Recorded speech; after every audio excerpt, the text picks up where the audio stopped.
तो हम कितना भी व्रत कर लें, हम कितना भी उपवास कर लें, हम चाहे कितने भी भूखे रह लें, तो भी उस व्रत का फल नहीं मिलेगा। व्रत का फल कब मिलता है? जब हमारी इंद्रियां हमारे काबू में हो। कि नेत्र दिए रे तूने दाता बन के, नेत्र दिए रे तूने दाता बन के, और कभी नहीं दरस कियो, दयालु मैंने अवगुण बहुत कियो, अवगुण बहुत कियो, दयालु मैंने अवगुण बहुत कियो। और मुख तो दिया रे तूने दाता बन के, मुख तो दिया रे तूने दाता बन के, कभी नहीं भजन कियो, दयालु मैंने अवगुण बहुत कियो, कभी नहीं भजन कियो, दयालु मैंने अवगुण बहुत कियो, दयालु मैंने अवगुण बहुत कियो। ये संसार सागर में आने के बाद यदि मैंने अपनी इंद्रियों को संयमित नहीं किया, संसार सागर में आने के बाद हमने अगर अपनी इंद्रियों को काबू में नहीं किया, तो फिर ये मानव का देह बेकार, फिर ये मानव का देह बेकार। अगर हम अपनी इंद्रियों को काबू ना कर पाए, प्रेशर खोलो, प्रेशर नहीं आ रहा, अंदर भी नहीं आ रहा, बाहर भी नहीं आ रहा, अपनी इंद्रियों को काबू करा तो समझो कि हमने एकादशी का व्रत किया। कई लोग प्रदोष का व्रत करते हैं, हम उनसे कहते हैं कि आपने अपने कितने दोषों को समाप्त कर दिया। प्रदोष का व्रत कब सफल है? जब आप अपने दोषों को समाप्त करो। मैं गुस्सा नहीं करूंगा, गलत व्यसन नहीं करूंगा, गलत बात नहीं बोलूंगा, गलत चीज नहीं खाऊंगा, अपने दोषों को समाप्त करो। और जब हम अपने दोषों को समाप्त करते हैं, जब हम अपने दोषों को बिल्कुल शून्य पर लाकर छोड़ देते हैं, तो समझो कि हमारा प्रदोष का व्रत सफल हुआ। तब समझें कि हमने प्रदोष का व्रत किया। हमारे भीतर के दोष समाप्त नहीं हो रहा है, और हम सोचें कि व्रत कर लें उससे भगवान राजी हो जाएगा, नहीं हो सकता। बोल बम का नारा है सारी समस्या का हल, श्री शिवाय, श्री शिवाय। अपने भीतर के दोष को जिस दिन हमने समाप्त किया, उस दिन परमात्मा हमको मिले। आज मां कर्माबाई की जयंती है। संपूर्ण देशवासियों को भगवान जगन्नाथ जी की परम भक्त, भगवान कृष्ण की परम भक्त मां कर्माबाई जयंती की बहुत बहुत बधाई हो आप सभी। संपूर्ण साहू समाज को, जो मां कर्मा के वंशज हैं, सभी संपूर्ण साहू समाज को भी हमारी ओर से बहुत बहुत बधाई है कि आपका जन्म मां कर्मा के उस वंश में हुआ है जिन्होंने अपने हाथों से भगवान कृष्ण को, जगन्नाथ को अपने हाथों से भोजन कराया है। उन कर्मा मां के सभी को साथ।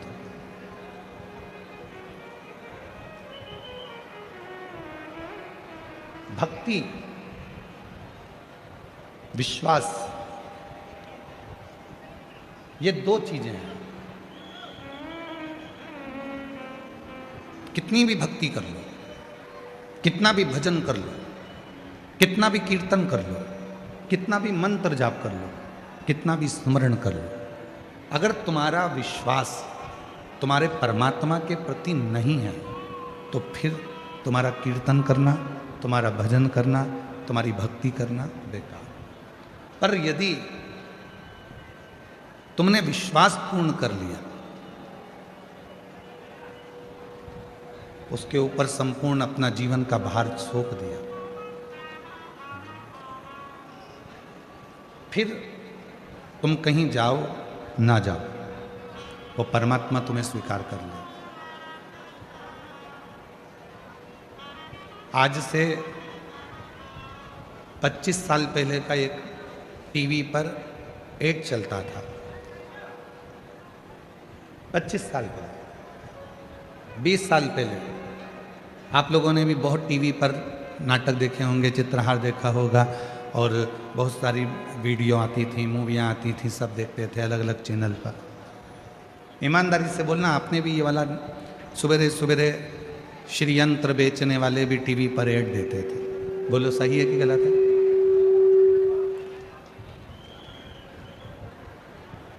फिर कुबेर यंत्र बेचने वालों ने भी कहा कि हम इस यंत्र को बेचें। फिर हनुमान जी का यंत्र भी बेचने वाले, हम हनुमान जी का यंत्र बेचें। पहले टीवी पर बहुत सारे यंत्र बिकते थे, अलग अलग यंत्र बताए जाते थे। वास्तु शांति का यंत्र है, कुबेर का यंत्र है, लक्ष्मी का यंत्र है, ग्रह दोष निवारण यंत्र है, सारे यंत्र बिकते थे। और उसको लेने के लिए किसी दुकान पर नहीं जाना पड़ता था, आपके यहाँ ऑनलाइन वो यंत्र घर पर आ जाते थे, उसको लेने नहीं जाना है।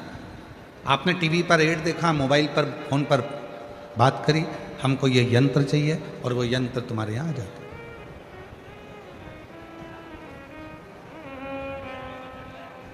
कई लोगों के घर में भी यंत्र होंगे, कई लोगों ने पूर्व में वो उन यंत्रों को बुलवाया भी होगा। पर एक निवेदन है, घर में श्री यंत्र रखो, घर में कुबेर यंत्र रखो, घर में ग्रह दोष निवारण यंत्र रखो, घर में वास्तु दोष निवारण यंत्र रखो, घर में तुम चाहो जितने यंत्र रखो। वो यंत्र कब काम करेंगे? वो यंत्र कब काम करते हैं? जब तुम्हारे यहाँ षड्यंत्र ना हो। जिस घर में षड्यंत्र होता है उस घर में यंत्र भी काम नहीं।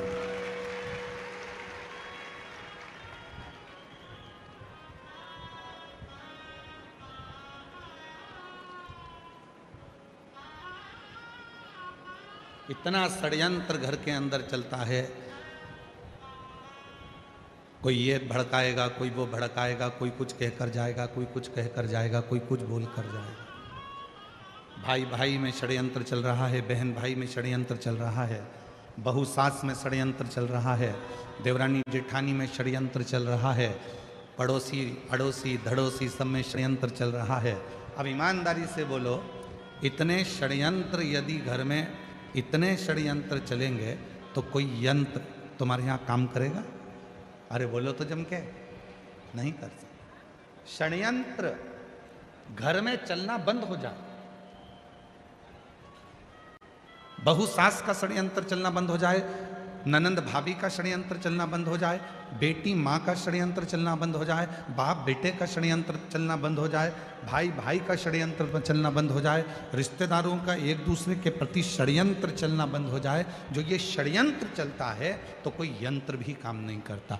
यंत्र कब काम करेगा? जब आप षड्यंत्र से दूर हो।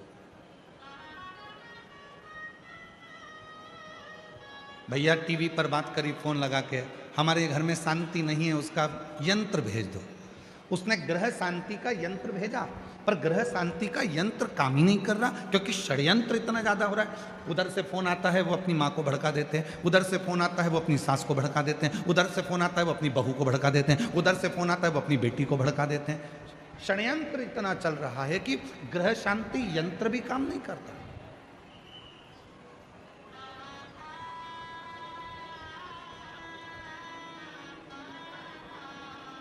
वो ग्रह शांति यंत्र भी काम नहीं करेगा अगर षड्यंत्र है। फिर किसी ने कहा कि महाराज जी हमारे घर में वास्तु दोष हो गया। वास्तु दोष हो गया, तुमने इधर की सीढ़ी तोड़वा कर उधर सीढ़ी लगवाई, तुमने दुकान बदल कर देख ली, तुमने घर बदल कर देख लिया, तुमने रिश्तेदार बदल कर देख लिए, तुमने घर की दिशा बदल कर देख ली, तुमने सोने का पलंग बदल कर देख लिया, तुमने रसोई घर बदल कर देख लिया। शिव पुराण कहती है जब तुमने सब कुछ बदल कर देख लिया और तो भी वास्तु दोष शांत नहीं हो रहा, तो अपने आप को थोड़ा सा बदलना प्रारंभ करो, तुम्हारा ग्रह का दोष और वास्तु दोष अपने आप शांत करो। हम बदल नहीं रहे, हम बदल नहीं पा रहे, अपने आप को नहीं बदल रहे।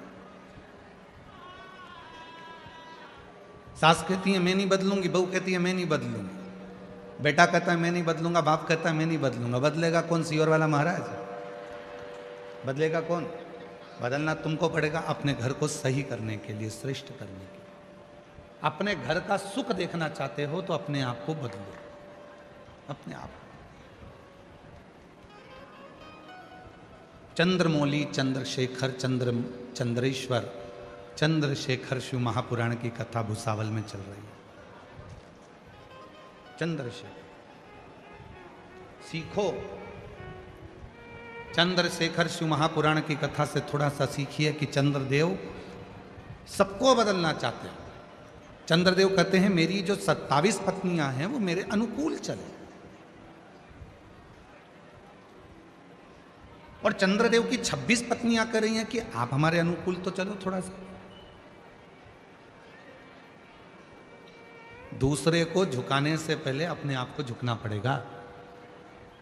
एक गुरुजी आ रहे थे घर पर, मम्मी पापा ने, माता पिता ने छोटे से बच्चे को समझा दिया, सुनो आज शाम को 4 बजे गुरुजी आएंगे, ठीक है, प्रणाम करना, ठीक है, दंडवत करना, ठीक है। बच्चे ने कह दिया ठीक है। शाम को 4 बजे गुरुजी आ गए। माँ ने अपने बेटे को बुलाया, बेटे को बुला कर कहा चलो गुरुजी को प्रणाम करो। बच्चा करने लगा नहीं करना। माँ ने फिर कहा गुरुजी को प्रणाम करो, अपने गुरुजी हैं प्रणाम करो। बेटा कहने लगा नहीं करना। इतने में माँ ने फिर बेटे को बुलाया, गुरुजी को प्रणाम करो, नहीं करना। माँ ने 2 थप्पड़ दिए, गुरुजी हैं प्रणाम कर, नहीं करना। पिताजी आए, पिताजी ने कहा बेटा अपने गुरुजी हैं प्रणाम करो, नहीं करना। गुरुजी हैं अपने प्रणाम करो, नहीं करना। पिताजी ने भी 2 थप्पड़ दिए। इतने में गुरुजी ने कहा क्यों मार रहे हो?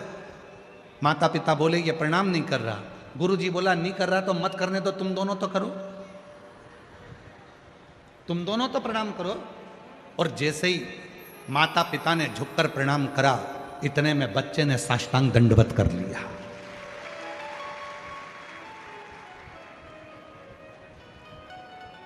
हम सुधरेंगे, युग सुधरेगा। हम बदलेंगे, जम के बोलो, जम के, युग बदलेगा। गायत्री परिवार वाले कहते हैं हम सुधरेंगे, युग सुधरेगा। हम बदलेंगे, युग बदलेगा। कब बदलेगा? जब हम बदलेंगे। कब सुधरेगा? जब हम सुधरेंगे। और हम क्या कर रहे हैं? बहू को सुधारने का प्रयास कर रहे हैं। हम क्या कर रहे हैं? सास को सुधारने का प्रयास कर रहे हैं। हम क्या कर रहे हैं? बेटे को सुधारने का प्रयास कर रहे हैं। हम क्या कर रहे हैं? बाप को सुधारने का प्रयास कर रहे हैं। हम क्या कर रहे हैं? भाई को सुधारने का प्रयास कर रहे हैं। हम क्या कर रहे हैं? बहन को सुधारने का प्रयास कर रहे हैं। सबको सुधारने का प्रयास करा, पहले अपने आप को सुधारा।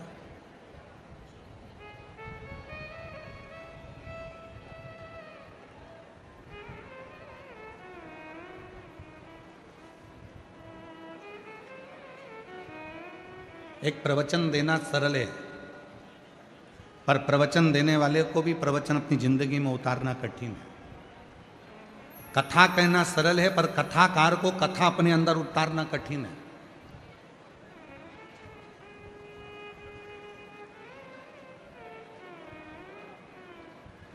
आज के जमाने में ढेर सारे कथाकार मिल जाएंगे, आपको कथा भी कहते हैं, पर वो कथा अपने जीवन में उतारते कितनी,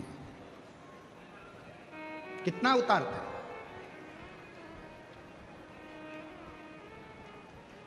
शिव पुराण का ट्रेंड चल रहा है तो शिव पुराण वाचना चालू कर दो। श्रीमद् भागवत का ट्रेंड चले तो श्रीमद् भागवत वाचना प्रारंभ कर दो। रामचरितमानस का ट्रेंड चले तो रामचरितमानस वाचना प्रारंभ कर दो। नहीं भाई, शिव पुराण, राम कथा, श्रीमद् भागवत, गीता, ये सब पुराणे, जितने भी शास्त्र हैं, शिव पुराण कहती है जो भी पुराण बाचो आप दूसरों को बाच कर सुनाओ, उससे पहले उस पुराण का आधे से ज्यादा अंश अपनी जिंदगी में उतारो, तब शिव पुराण सुनाओ, तब श्रीमद् भागवत कथा सुनाओ, तब रामचरितमानस सुनाओ। अपने आप को सवारो थोड़ा।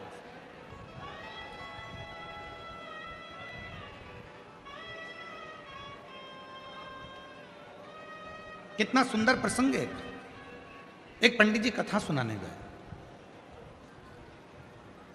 कथा में वो बोल रहे थे कि भव सागर से पार उतरना है तो भगवान शिव का नाम लेना पड़ेगा।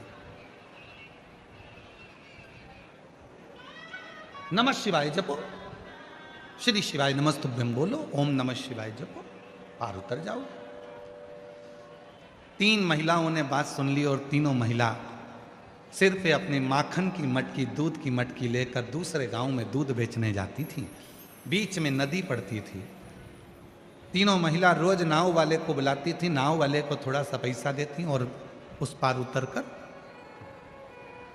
दूध बेचकर आ जाती। तीनों महिलाओं ने नाव वाले को बुलाया। इतने में एक महिला ने कहा कि अभी गुरुजी के मुख से सुना था, भव सागर से पार उतरना है तो भगवान का नाम लो। जब भगवान का नाम लेकर भव सागर से पार उतर सकते हैं तो फिर ये छोटी सी नदी है, नाव से क्या पार करना। इसलिए नाव वाले से बोल दो नाव वापस ले जाए। आज गुरु जी के कहने से अपन जब भव सागर से पार उतर सकते हैं नाम लेकर, तो फिर इससे भी पार उतर जाएंगे। तीनों महिलाओं ने अपने अपने मटके सिर पर ले लिए और उन्होंने हाथ जोड़कर नमः शिवाय, नमः शिवाय, नमः शिवाय, नमः शिवाय जपती जपती पानी में चली गई। पानी में चलते चलते चलते चलते नमः शिवाय बोलते बोलते बोलते बोलते नदी पार कर ली। नदी पार उतर गई। तीनों ने कहा गजब के गुरुजी हैं, उन्होंने कहा था कि भगवान का नाम लो भवसागर पार उतर जाओगे। अपना तो 1 रुपया नहीं लगा और अपन नदी भी पार उतर गए। अब रोज वो वैसे ही जाना आना करते। एक दिन उन्होंने गुरुजी से कहा, गुरुजी कल कथा समापन होने वाली है, आप हमारे घर भोजन करने चलना। गुरुजी ने कहा ठीक है चल चलेंगे। महिलाओं ने तीनों ने कथा सुनी, गुरुजी को साथ लिया, तीनों नदी पर पहुंची और नदी पर जाकर तीनों ने गुरुजी से कहा चलो। गुरुजी बोले नाव तो बुलाओ। महिला बोली नहीं नहीं, आपने कहा था भव सागर पार उतरना है तो भगवान का नाम लेना पड़ेगा। जिस दिन से हमने सुना था उस दिन से हमने भगवान का नाम लिया और नदी पैदल चलकर पार उतरते हैं। गुरुजी ने कहा पागल हो गई हो, मूर्ख हो क्या, डूब जाओगी, ऐसा नहीं हो सकता। महिला कहने लगी हम तो चल रहे हैं, तुम तो कथा भाजते हो, तुमको तो विश्वास होना चाहिए, चलो हमारे साथ। और जो महिलाएं नमः शिवाय बोलती बोलती चली, गुरुजी को भी कहा चलो। गुरुजी को जो साथ में लिया, महिलाएं तो पार उतर गई, गुरुजी डुबक डुबक डुबक डुबक पानी में डूबने लगे। महिलाओं ने उनका हाथ पकड़ा, खींचा और लेकर पार उतर गई। गुरुजी ने महिलाओं के चरण पकड़ लिए कि तुमने मेरी वाणी पर, मेरे पुराण पर, मेरी बात पर भरोसा करा, इसलिए तुम पार उतर जाती हो, और मैं बाँचता हूं तो भी भरोसा नहीं कर पाया, इसलिए डूब जाता, इसलिए डूब। एक कथाकार का सबसे बड़ा नियम होना चाहिए, जितनी कथा वो व्यासपीठ से कहते हैं उतनी कथा को अपने ऊपर भी अमल करें। जब अपने ऊपर अमल करेंगे और फिर दूसरे को कहेंगे तो वो कथा असर करती है, वो कथा असर। कथा कब असर करेगी, जब वो अपने ऊपर भी धारण करे, अपने ऊपर। कई लोग कहते हैं वो सीहोर वाला बाबा कथा कहता है, इतने सारे पत्र इकट्ठे होते हैं, लोग कथा सुनने आते हैं, पत्र भी लेकर आते हैं, सबकी मनोकामना पूरी हो जाती है। ऐसा क्या है शिव पुराण की कथा में? हम कहते हैं कथा वाचने से पहले अपने ऊपर अमल करो। जितनी बातें शिव महापुराण में कही जाती है इस व्यासपीठ से, उतनी हमारे ऊपर भी पूरी अमल करते हैं, तब आपको व्यासपीठ पर आकर कहते हैं, तब स्वयं अमल करो।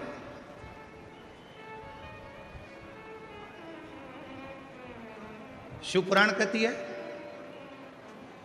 बीच की बेलपत्र पर शहद लगाकर शंकर जी को लगाकर एग्जाम देने जाओ। शिव पुराण ये भी कहती है साथ में मेहनत करो, परिश्रम करो, रात दिन एक करो, अपनी मेहनत को 4 गुना करो और फिर बेलपत्री पर शहद लगाकर शिव को लगाकर जाओ, तुम्हें सफलता मिलेगी। शिव पुराण कहती है परिश्रम हल्का मत करना, परिश्रम 4 गुना बढ़ाकर करो। शिव पुराण का।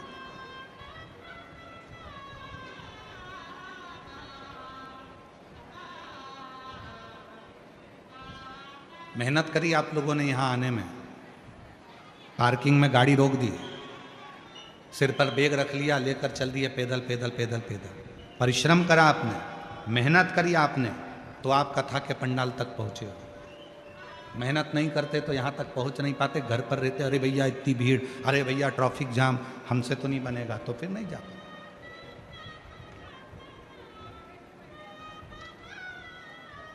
वैष्णो देवी कौन कौन गया है? सब गए रखो। सप्तशृंगी माता के मंदिर कौन कौन गया है? सब गए रखो। जब माता सप्तशृंगी के मंदिर पर जाते हैं, सीढ़ियां चढ़ते हैं, धीरे धीरे बढ़ते हैं, तो लोग चिल्ला कर पूछते हैं लोगों से, भैया कितना है? चलते जाओ। वैष्णो देवी जाने वालों से पूछते हैं, जब थक जाते हैं, क्यों भैया मंदिर कितनी दूर है? चलते जाओ। फिर पीछे से आवाज आती है, चलते जाओ, मत घबराओ, चलते जाओ, मत घबराओ, चलते जाओ, मत घबराओ। हमारे सनातन धर्म के जितने मंदिर हैं, देवालय हैं, शिवालय हैं, माँ आद्यशक्ति दुर्गा भवानी के जितने स्थान हैं, चाहे वैष्णो देवी हो, चाहे मैहर हो, चाहे सलकनपुर हो, देवास की टेकरी हो, चाहे सप्तशृंगी माता हो, चाहे विंध्याचल की माता हो, जितनी भी माता के मंदिर हैं, हम चढ़ते जाते हैं, ऊपर की ओर बढ़ते जाते हैं और कहते जाते हैं, भैया कितनी दूर है? चलते जाओ, मत घबराओ, चलते जाओ, मत घबराओ, चलते जाओ, मत घबराओ। क्यों? वो मंदिर हमें प्रेरणा देते हैं कि मंजिल तक पहुंचना है, बैठ मत जाना, चलते जाना, घबराना नहीं, आगे बढ़ते जाना, तुम्हें मंदिर का दर्शन हो जाएगा, तुम्हें माँ का दर्शन हो जाएगा, सप्तशृंगी माता तुम्हें दर्शन दे देगी, तुम चलो तो।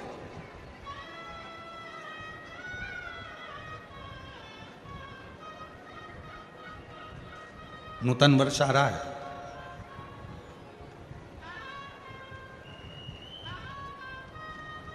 चैत्र से हमारे सनातन धर्म का हिंदू पारंपरिक नूतन वर्ष प्रारंभ हो रहा है। आप सभी को, देशवासियों को, हमारे नूतन संवत्सर की, नूतन वर्ष की संपूर्ण देशवासियों को बहुत बहुत बधाई, गुरु प्रणाम। नूतन वर्ष आ रहा है। ऐसे वर्ष आते भी रहते हैं, जाते भी रहते हैं, आते रहते हैं, जाते रहते हैं। कितने वर्ष ऐसे निकलते चले जा रहे हैं। हम हमेशा कहते हैं नूतन वर्ष आ रहा है। अपनी नूतन सोच तो लाओ, नूतन विचार तो लाओ, नूतन अपना परिश्रम तो करो, अपनी मेहनत तो करो, अपना परिश्रम अपनी नूतनता के साथ बढ़ो तो।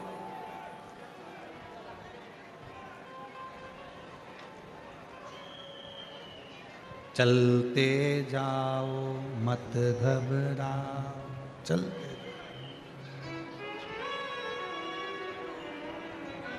चलते जाओ। एक साल में कई मेरी जीजियां बैठी हैं और कई मेरे जीजा बैठे हैं, और कई मेरी बेटियां बैठी हैं, कई मेरे बेटा बैठे हैं, कई बुजुर्ग माँ बाप बैठे हैं। कहने में पीछे नहीं हटूंगा, भले आपको बुरा लग जाए, लग जाए। एक साल में कम से कम 50 दोस्त बनाते हो आप लोग। हर साल 50 दोस्त बनाते हो। शिव पुराण कहती है 50 दोस्त बनाना सरल है, पर एक दोस्त से 50 साल रिश्ता निभाना कठिन है। हर साल 50 दोस्त बनाते हो, पर शिव पुराण की कथा कहती है कि 50 दोस्त बनाना सरल है, पर एक दोस्त से 50 साल तक रिश्ता निभाना, 50 साल तक दोस्ती निभाना कठिन, बहुत कठिन। आजकल एक नया काम चालू हो गया, शादी की सालगिरह 25वीं, क्या बोलते हैं उसको? क्या बोलते हैं? Silver jubilee.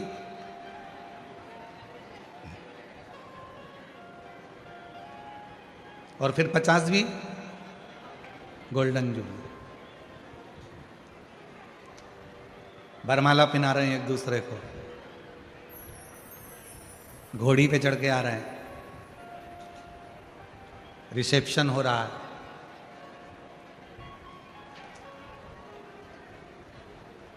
हमारे एक यजमान है सीहोर में, श्री राजेंद्र जी अग्रवाल, ब्यावरा वाले, उनकी शादी की सालगिरह थी 50 में।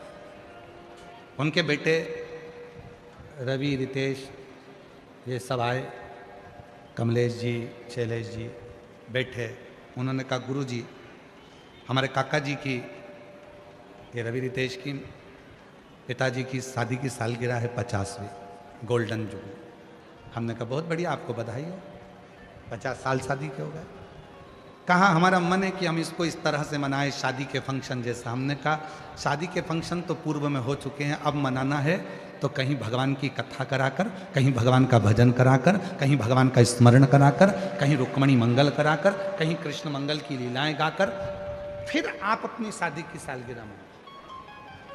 फिर उन्होंने वैसी की वैसी ही मनाई, रुक्मणी मंगल कथा रखी, भगवत भजन रखा, स्मरण रखा और वैसी ही मनाओ। बच्चों का जन्मदिन भी मनाओ, हम मना नहीं करेंगे। हैप्पी बर्थडे टू यू, हमारी तरफ से तुम्हें बधाई हो। शादी की सालगिरह भी मनाओ, मना नहीं है। सिल्वर जुबली, गोल्डन जुबली, तुम्हारी जो जो जुबली और चुगली जो भी है तुम सब मनाओ, मना नहीं है। पर निवेदन है उस जुबली के साथ में, उस जुबली के साथ में किसी प्राचीन मंदिर में, तुम्हारे गांव के मंदिर में, तुम्हारे शहर के मंदिर में कहीं मत जाओ, अपने भुसावल के मंदिर में, अपने शहर के मंदिर में, अपने जलगांव के मंदिर में, अपने गांव के मंदिर में, किसी मंदिर में जाकर जो तुम सिल्वर और गोल्डन जुबली मनाना चाहते हो, उस दिन उस मंदिर की पुताई करवाओ, सफाई करवाओ, मंदिर का डेकोरेशन करवाओ और शिव जी का अभिषेक करवाओ, तो सिल्वर जुबली, तो गोल्डन जुबली। एक संकल्प लो, मैं अपना जन्मदिन कैसे मनाऊंगा। आज से नियम ले लो भुसावल वालों, और आज से नियम ले ले पूरे सनातनी जितने कथा श्रवण कर रहे हैं। अपना जन्मदिन आए, 500 रुपए का केक लाना, 1000 रुपए का केक लाना उससे अच्छा है 500 रुपए की पेंट की बाल्टी लेना, कलर की बाल्टी लेना, और कोई पुराना मंदिर तुम्हारे गांव में हो जिसमें धूल जम रही हो, उसको साफ कर कर, पुताई कर कर उसको रंगीन कर देना। तुम्हारा 500 रुपए का केक आधे घंटे में समाप्त हो जाएगा, मुंह पे मलेंगे भूत हो जाओगे। वो 500 रुपए का केक 15 मिनट में उड़ जाएगा। पर आज एक नियम बनाओ कि हमारे घर पर जब भी जन्मदिन आएगा, शादी की सालगिरह होगी, हमारे गांव में, हमारे नगर में, हम जिस गांव में रहते हैं वहां का कोई मंदिर हम देखेंगे, उस मंदिर में कोई पेंट हम खुद अपने हाथों से पुताई कर देंगे। अपने घर की पुताई करते हैं तो वहां नहीं कर सकते।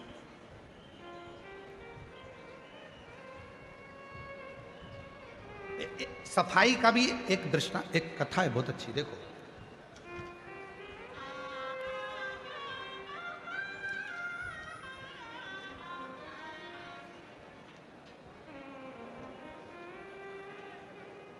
एक सुंदर प्रसंग है शिव महापुराण का।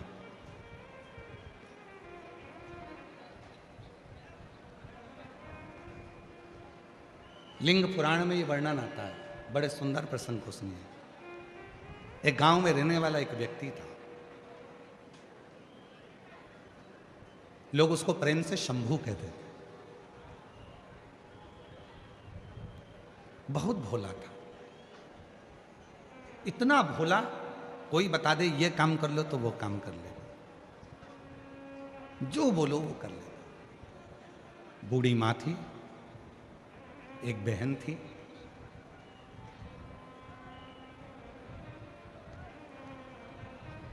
माँ को वो काम पर नहीं जाने देता, बहन को वो काम पर नहीं जाने देता, खुद काम करता। भोला था, पढ़ा लिखा नहीं था, अनपढ़ था, विद्या नहीं थी, इतना विद्वान भी नहीं था, इतना विद्वान था, पढ़ा लिखा। काम क्या मिलता? किसी पेट्रोल पंप पर भी काम करना है तो थोड़ा पढ़ा लिखा होना जरूरी है, पैसा मिलेगा तो उसको संभाल के रखना पड़ेगा। किसी ऑफिस में काम करना है तो पढ़ा लिखा होना जरूरी है, किसी स्थान पर काम करना है तो पढ़ा लिखा होना जरूरी है। पर उसको तो खुद पढ़ा ही नहीं था, परिस्थिति ठीक नहीं थी तो विद्या नहीं थी। भोला कहते थे लोग, बिल्कुल सीधा। इस कथा में भी कई माताएं ऐसी बैठी एकदम भोली हैं, एकदम भोली।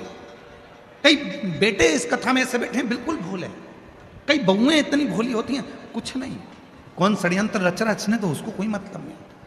कई मेरे बेटे ऐसे बैठे हैं जिनको कोई मतलब नहीं, भोलापन है, कुछ नहीं। और जो भोला होता है ना उसको बहुत काम बताया जाता है। घर में बूढ़ी माँ थी, बहन थी, किसी को काम पर नहीं भेजता था क्योंकि गलत संगत में ना हो जाए, गलत कार्य ना हो जाए, तो खुद काम करता था। एक सेठ जी के पास गया, सेठ जी से हाथ जोड़कर कहा, बाबा जी। भोला ने हाथ जोड़कर कहा, मुझे काम दे दीजिए। लिंग पुराण का ये सुंदर दृष्टांत है, लिंग पुराण का ये बहुत सुंदर चरित्र है, बहुत सुंदर चरित्र। बाबा जी हमको थोड़ा सा काम दे दीजिए। काम? हाँ ठीक है। पढ़े लिखे हो? नहीं। कुछ आता है? नहीं। भोजन बना लेते हो? नहीं। कुछ नहीं। नहीं बना पाते? नहीं। कुछ नहीं।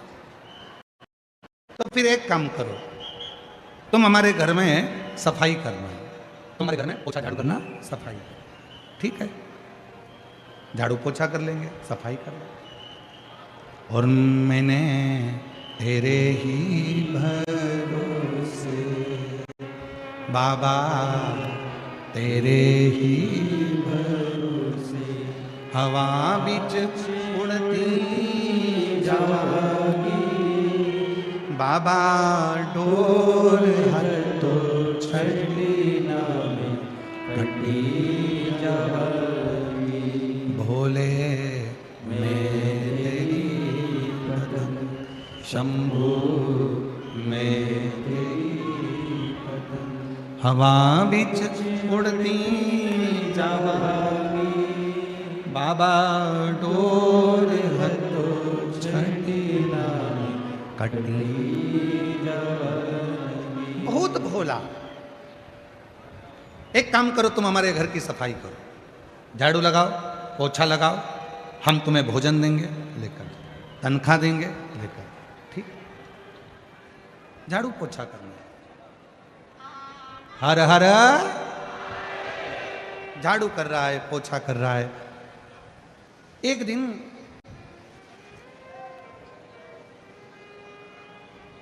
शिव मंदिर के सामने से निकल कर जा रहा था। शिव पुराण का बड़ा सुंदर संवाद है, थोड़ा ध्यान लगाकर सुनना इसको। कहते हैं शिव भक्त की कथा सुनने में स्वयं शिव ही आनंद देते हैं, इसीलिए थोड़ा सावधानी से सुनना। शिव मंदिर के सामने से निकल कर जा रहा था। मंदिर में देखा बहुत कचरा है, बहुत सारी गंदगी हो रही है, लोग चढ़ाकर फूल चढ़े जाते हैं, पानी इधर उधर ढुल जाते हैं, सफाई नहीं करता। वो भोला मंदिर में चले गया, सेठ जी के यहाँ जाने से पहले वहां सफाई करी, फिर गए।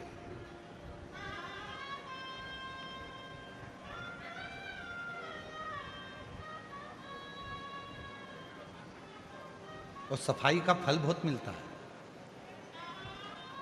शिव मंदिर में दीप जलाने का, शिव मंदिर में सफाई करने का, शिव मंदिर में बुआरी लगाने का, झाड़ू लगाने का, शिव मंदिर में जल भर कर रखने का, शिव मंदिर में एक लोटा जल चढ़ाने का, शिव मंदिर में शंकर जी की चढ़ी हुई बेलपत्र उठाकर धोकर वापिस शिव को चढ़ाने का बहुत फल मिलता है, बहुत फल। एक पत्र है, अच्छा है, देखो।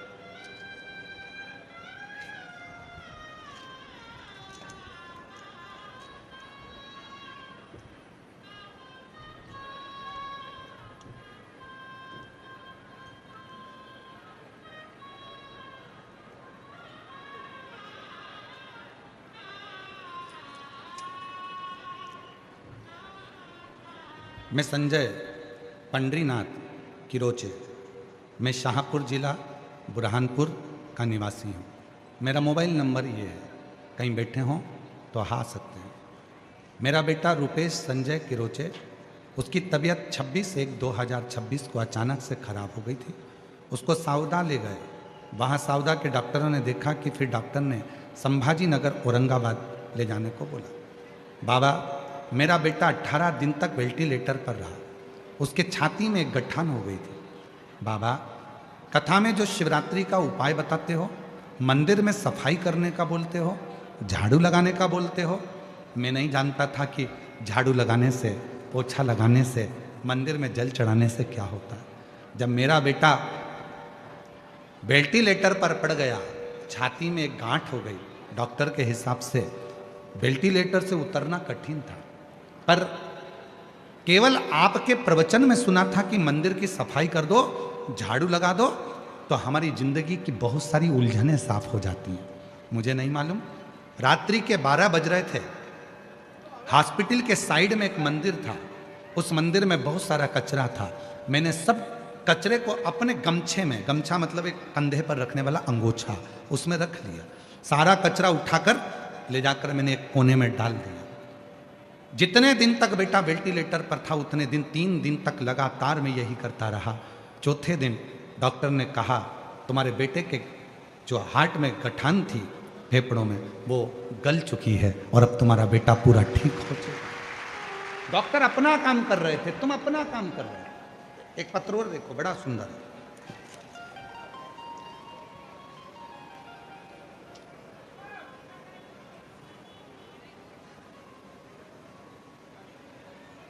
महादेव पंडरी विराजदार, गांव खरोसा, तहसील ओसा, जिला लातूर, महाराष्ट्र से हैं। मैं नमन करता हूं। कागज पर तो बस शब्द हैं, असली प्रार्थना तो मेरे आंसुओं और धड़कनों में है। मेरी मैया आपके भरोसे है, इसे मेरी नैया आपके भरोसे है, इसे पार लगाना आपका गुरुदेव। शिव भोलेनाथ मेरा बेटा नरसिंह राव महादेव विराजदार 30/4/2024 से इंडियन आर्मी का एग्जाम दे रहा है, पर क्लियर नहीं होता। बहुत हार चुका था, सोच लिया था कि अब कुछ नहीं करेगा। आपके कहने पर मेरा बेटा मंदिर में जल चढ़ाने जाने लगा, सफाई करने लगा, मंदिर की झाड़ पोछ करने लगा। मुझे नहीं मालूम उसका फल क्या मिलता है। आज बाबा को धन्यवाद देने के लिए बैठा हूं कि मेरे बेटे का सिलेक्शन इंडियन आर्मी में हो गया और बाबा की कृपा से इस सिक्किम में उसकी ट्रेनिंग चल रही है। सिक्किम में ट्रेनिंग क्या मिलेगा? आए हैं, आ जाओ आ जाओ आ जाओ आ जाओ आ जाओ। एक पत्र और है, देखिए।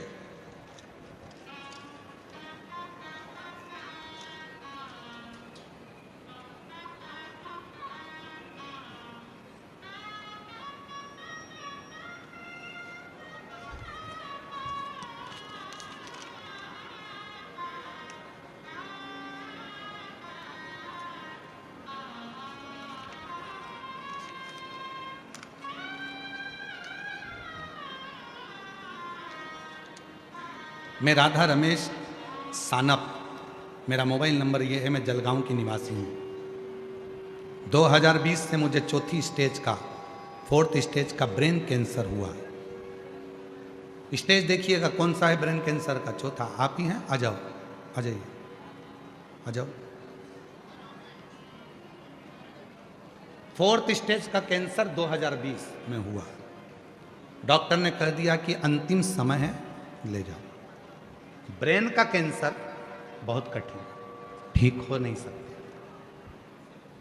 नासिक के अस्पताल में ले गए, वहाँ डॉक्टरों को दिखाया, इलाज करवाया, पर डॉक्टर ने कह दिया मुश्किल है, उम्मीद बहुत कम है, उम्मीद बहुत कम है, ये ले जाओ। तब मेरी देवरानी ने बताया कि सियोर वाला बाबा कथा सुनाता है, कथा सुनने में बड़ी बड़ी बीमारी भी ठीक हो जाती है। सियोर वाला बाबा कथा कहता है और कथा सुनने में बड़ी बड़ी बीमारी ठीक हो जाती है। गुरुदेव, मैंने कथा सुनी, हर रोज मंदिर में जाके 1 लोटा जल चढ़ाती रही। दवाएं अपना काम करती हैं और आप कहते हो दुआ अपना काम करती है। बाबा, डॉक्टर ने तो 15 दिन दिए थे, आज मैं 2020 से अभी तक कैंसर को हराकर शिव की भक्ति करती हूँ। कैंसर को हराकर शिव की भक्ति करती हूँ। ऐसा चमत्कार, अटूट विश्वास किसी ने मेरे गांव के लोगों ने नहीं देखा, जो मुझे देखकर कहते हैं कि गजब, शिव के जल का इतना महत्व है, शिव की पूजन का इतना महत्व। एक पत्र और है। मेरा नाम वैशाली नारायण गवली, मैं जामनेर तालुका में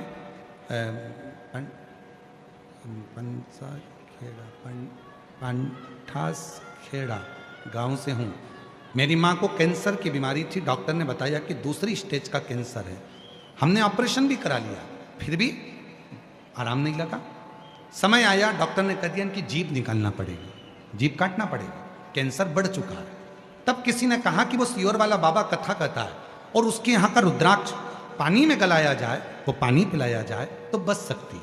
हम लोग तुरंत सीहोर गए, वहाँ से रुद्राक्ष लिया, तांबे के लोटे में गलाते, शिव जी को जल चढ़ाते और अपनी माँ को देते। माँ उसको थोड़ी देर मुंह में रखती। बाबा की ऐसी कृपा हो गई गुरुदेव, डॉक्टर ने कह दिया अब जीवान काटने की जरूरत नहीं है, भोजन भी करने लगी और आज बाबा की कृपा से मेरी माँ पूर्ण तरह से स्वस्थ हो गई। मैं बाबा को यहाँ कहीं बैठी हूँ तो आ सकती हूँ, प्रणाम करने के लिए मैं बाबा के यहाँ प्रणाम। विश्वास,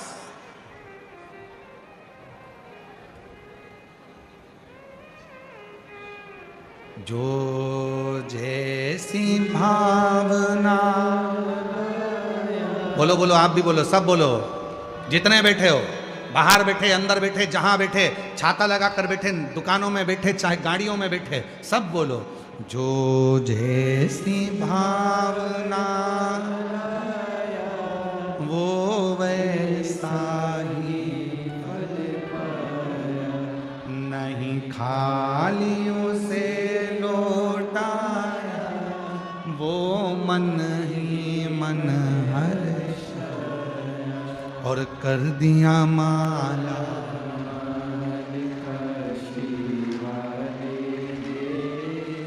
लुटा दिया।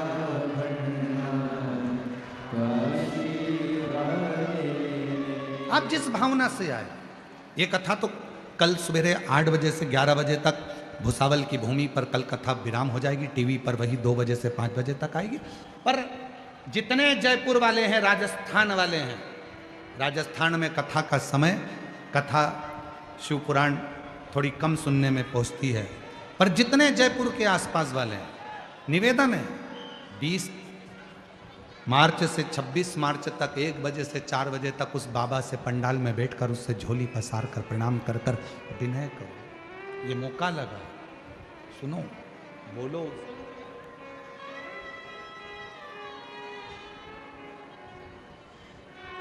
किससे?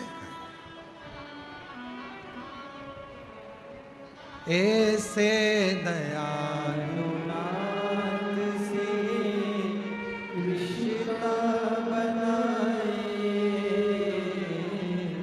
ऐसे दयालु नाथ से रिश्ता बनाए। कैंसर से जीती है, एक बार जोरदार ताली बजाओ। 4th स्टेज से 2020 से लड़ रही है और शिव का पहुंच गई सीहोर कुबरेश्वर धाम और वहां का रुद्राक्ष लेकर आ गई। उसी रुद्राक्ष का जल शिव जी को चढ़ाकर पीना चालू कर दिया, मुख में रख लेती और 4th स्टेज के कैंसर को हराकर बाबा की प्रार्थना। शिव तत्व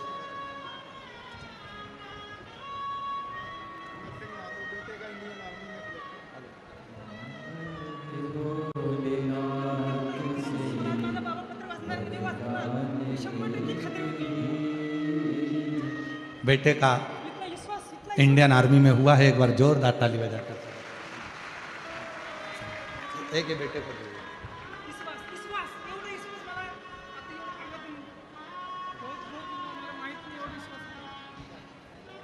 कह रहे हैं विश्वास इतना हो गया बेटे को कि बाबा है और जो कथा सुनता है बाबा उसकी झोली भरता है, ये निश्चित।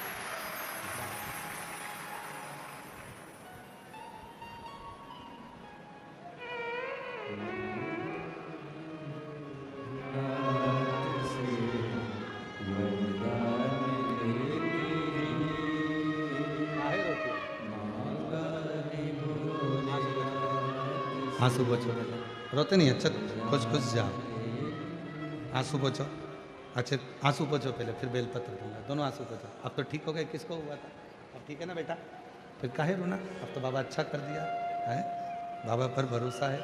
कैंसर को हराई है और लगातार शिव के मंदिर जाकर नासिक में कह दिया था कि अब इसको घर ले जाओ, ठीक नहीं हो सकता, पर शिव की कृपा से आज बाबा को प्रणाम करने आई है। जोरदार ताली बजाओ।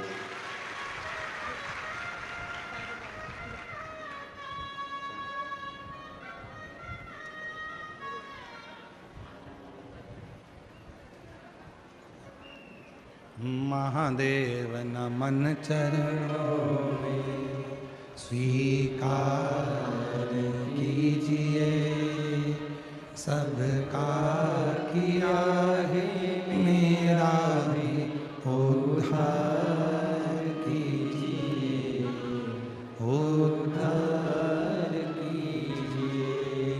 हे त्रिपुरधारी, हे त्रिशूलधारी,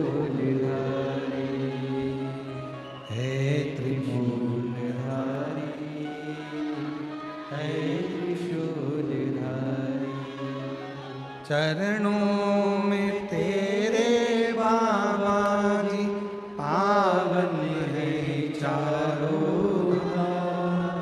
चरणों में तेरे बाबा जी पावन है चारों धाम। तेरी देव करते वंदना पूजे सीताराम। तेरी देव करते वंदना पूजे सीताराम। हो जाए पूरी कामना, हो जाए पूरी कामना। उपकार कीजिए, सबका किया है मेरा भी उद्धार कीजिए, उद्धार कीजिए। हे त्रिपुरधारी, हे त्रिशूलधारी। शिव से प्रार्थना करें, भोला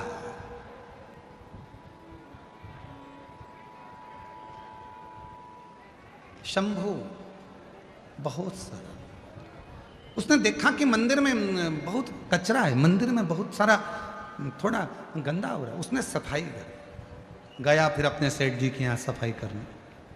रोज मंदिर जाता, मंदिर में सफाई करता, फिर सेठ जी के यहाँ, मंदिर में जाता, फिर सेठ जी के यहाँ। अब तो एक समय ऐसा आ गया कि मंदिर में समय ज़्यादा लगने लगा और सेठ जी के यहाँ समय कम दिखने लगा। क्रोध आ गया सेठ जी को, गुस्से में लाल हो गया सेठ। लिंग पुराण की कथा कर रही है, शिव महापुराण की कथा कर रही है। सेठ जी ने हाथ पकड़ा उसको, घर से बाहर निकाल दिया। भूखा मरता है, मेरे घर से तेरा घर चलता है, तनख्वाह देता हूं तेरे को, रोटी देता हूं तेरे को। जब भूखा मरेगा तो मालूम पड़ेगा कहां समय पास करता है। शंभू के मुख से निकल गया, भोला के मुख से निकल गया, सेठ जी जब आपके दरवाजे पर आता हूं उसके पहले मंदिर पड़ता है शिव जी का। थोड़ा कचरा दिखता है तो सुबह सुबह मैं वहां पर झाड़ू पोछा कर आ जाता हूं। झाड़ू पोछा तो मैं आपके यहाँ भी करता हूं तो वहां भी कर देता हूं।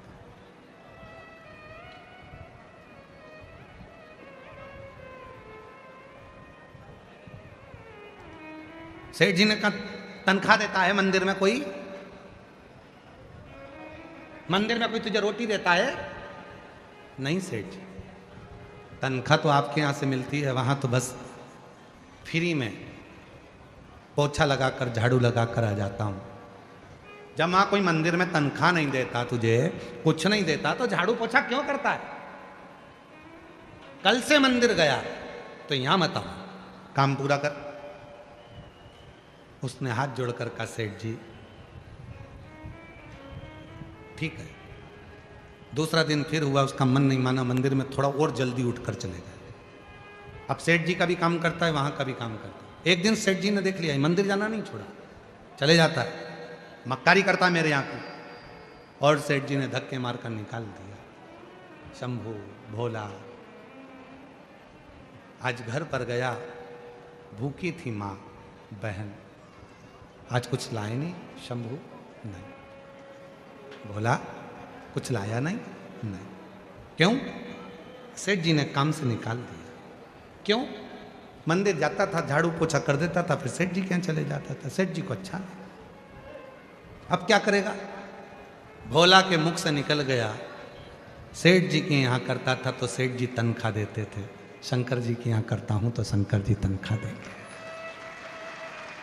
तनख्वाह शिव देगा, तनख्वाह और कोई नहीं देगा, मेरा शिव देगा। तुम्हें लगता है कि हम किसी दुकान पर काम करते हैं तो वो हमको तनख्वाह देता होगा, पर जो भगवान शंकर के मंदिर में एक लोटा जल चढ़ाना प्रारंभ कर देता है, जो श्री शिवाय नमस्तुभ्यम बोलना प्रारंभ कर देता है, जिसके दरवाजे पर श्री शिवाय नमस्तुभ्यम लिखा होता है, उसकी तनख्वाह स्वयं महादेव देना प्रारंभ कर देते हैं, शिव देते हैं। लग गया जब से तेरा गुलाम हो गया, तब से मेरा भी नाम हो गया। जब से तेरा गुलाम हो गया, तब से मेरा भी नाम हो गया। वरना औकात क्या थी मेरी, सबसे बढ़िया है सबसे भोले बाबा तेरी नौकरी, सबसे बढ़िया है सबसे तेरे दरवाजे की चाकरी, सबसे बढ़िया है सबसे। उसकी नौकरी करो। एक लोटा जल चढ़ा रहे हो, नौकरी है उसकी। शिव मंदिर में जा रहे हो, नौकरी है उसकी। झाड़ू लगा रहे हो, नौकरी है उसकी। वो हाथ में आकर पैसा नहीं देगा पर तेरी विपदा को काट देगा।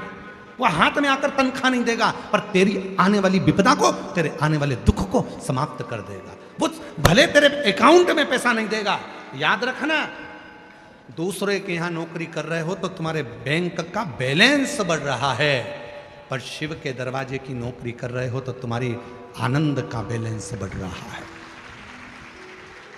आनंद का वो हाथ में नहीं देगा पर दुख की घड़ी में वो आकर खड़ा हो जाए। दुख की तकलीफ की घड़ी में वो आकर खड़ा हो जाए।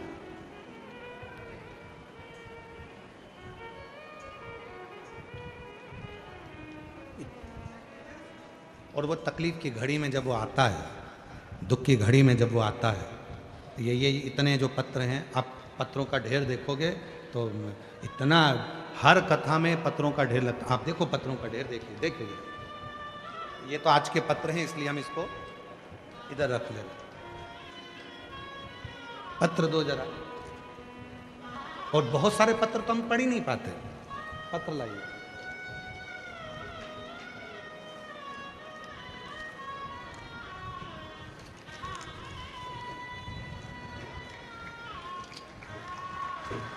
पन्नी में से निकाल, चलो ऐसे ही रख दो, निकाल दो उसको, अच्छा नहीं लगता, अच्छा नहीं लगता ऐसा।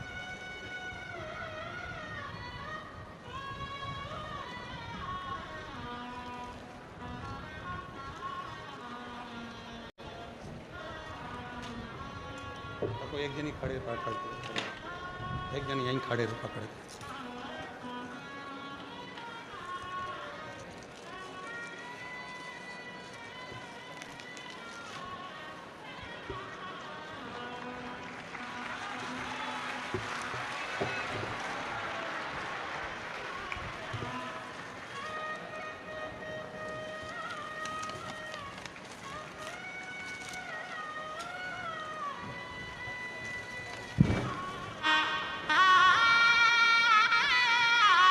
ये पत्र नहीं है, ये मेरे कुबेरेश्वर बाबा ने जिन जिन की झोली में दिया है, ये उसका प्रमाण है। ये उसका प्रमाण है, ये पत्र नहीं है। सियोर वाला महाराज ना तो कभी भभूति देता है, ना कभी बेल देता है, ना नारियल देता है, बस केवल एक ही बात कहता है कि एक लोटा जल, ये पढ़ने के इधर दो, केवल एक लोटा जल। और कभी पंडाल में कथा सुनने का मौका मिल जाए तो कथा सुनो, और बाबा क्या देगा ये उसके ऊपर निर्भर करता है।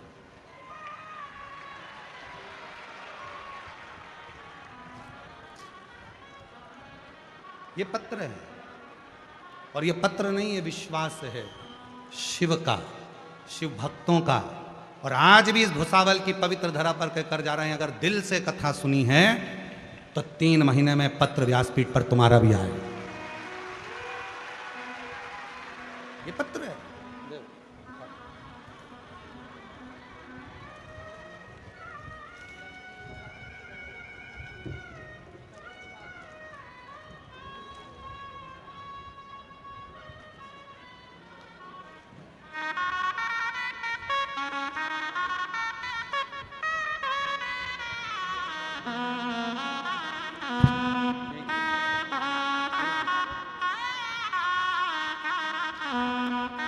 जो दिल से मांगोगे वो दिल से देगा, जो दिल से मांगोगे वो दिल से देगा।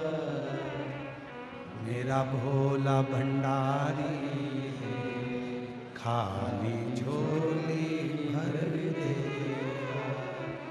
मेरा भोला भंडारी खाली झोली भर देगा। जो मांगोगे वो दे। मस्तक पे चंदा है उजियारा कर देगा। मस्तक पे चंदा है उजियारा कर देगा। मेरा भोला भंडारी खाली झोली भर देगा। मेरा भोला भंडारी खाली झोली भर देगा। आप दिल से उससे कहकर जाना, दिल से उसको बोलकर जाना। जो कामना लेकर आए हो, धूप में बैठे हो, उससे एक आस लगाकर बैठे हो, सुनेगा, धारण करेगा, देगा। विश्वास, भरोसा, इतना भरोसा करना मेरे देवाधिदेव महादेव पर, इतना विश्वास करना, ये जानकर विश्वास करना कि मेरी एक एक श्वास पर उसका अधिकार है। एक एक श्वास उसका अधिकार, किसी दूसरे का नहीं। एक एक श्वास पर मेरे शिव का अधिकार। पूर्ण भरोसा। अप्रैल से 14 अप्रैल तक भीलवाड़ा राजस्थान में शिव महापुराण की कथा रहेगी। फिर 17 अप्रैल से 23 अप्रैल तक दिल्ली में शिव महापुराण की कथा रहेगी। जो जहाँ बैठे हैं वहीं बैठकर बाबा को अपने मन का भाव करेंगे, प्रार्थना करेंगे, निवेदन करेंगे। बाबा को शंभु शंभु शंभु शंभु शंभु, बाबा को अपने मन का भाव कहें, प्रार्थना करें, निवेदन करें, विनय करें, विनती करें। हृदय से बाबा को पुकारें, दिल से बाबा को अपने मन का भाव कहें, प्रार्थना करिए, निवेदन करिए, विनय करिए। साथ में बोलिएगा, प्रार्थना करिएगा। सभी लोग साथ में बाबा को अपने मन का भाव कहें, हृदय से प्रार्थना करिएगा। सभी लोग साथ में बोलिएगा।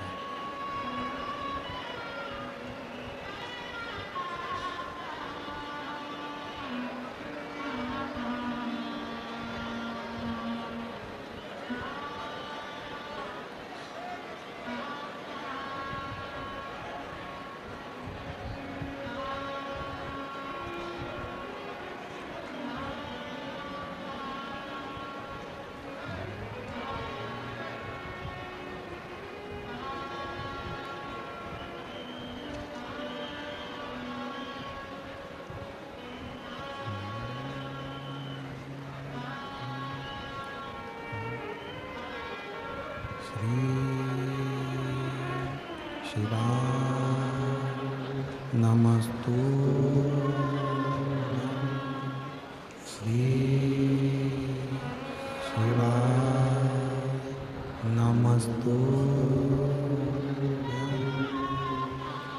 श्री शिवाय नमस्तु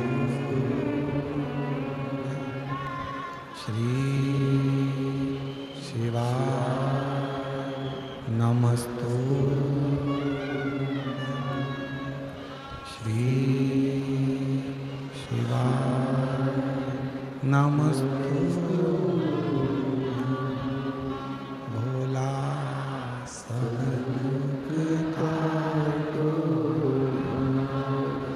ओ भोला सब दुख काटो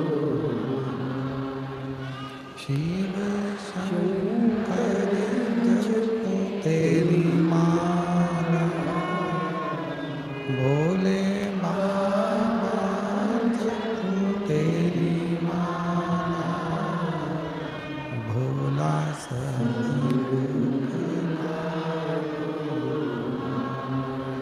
ओ भोला सब दुख काटो वेश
देवादिदेव महादेव भगवान ऋषि गोवर्धनी त्रिकालदर्शी कैलाशी अविनाशी भगवान शंकर की पवित्र कथा कर रहे हैं।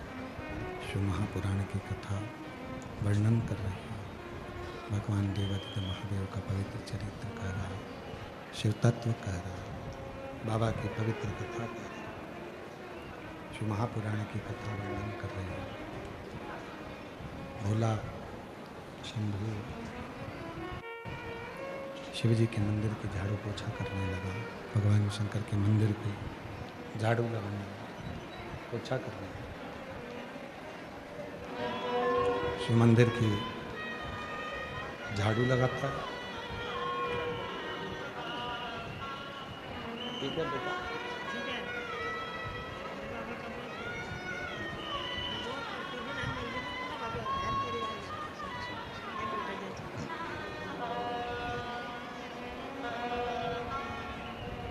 भोला इतना भोला है, शिव मंदिर में जाता है। भगवान शंकर के मंदिर में नित्य झाड़ू, नित्य पोछा, नित्य सेवा रोज करता है प्रति। ऐसा कोई पल, ऐसी कोई घड़ी, ऐसा कोई क्षण अब तो भोला ने, शंभू ने शिव के मंदिर में ही डेरा ला दिया। बहन एक दिन पूछी अपने भाई से, भैया तू काम क्या करता है? तो भाई ने कहा कि सेठ जी के यहाँ से तो मुझे निकाल दिया गया है, अब मैं सेठ के यहाँ तो काम नहीं करता, पर शिव जी के मंदिर में जाता हूँ। भगवान देवादिदेव महादेव के मंदिर में जाकर, भगवान शंकर के मंदिर में जाकर उनकी झाड़ू पोछा करता हूँ। शिव के मंदिर में जाता हूँ, वहीं पर जाकर कुछ सेवा करता हूँ। तो अब भोजन कौन देगा? पेट कौन भरेगा? कौन हमको खाने को देगा? कौन हमको तनख्वाह देगा? कौन हमको अन्न देगा? कौन देगा? भोला के मुख से निकल गया, जिसने जन्म दिया है उसने सारी व्यवस्था कर कर हमको यहां रखा है, सारी व्यवस्था।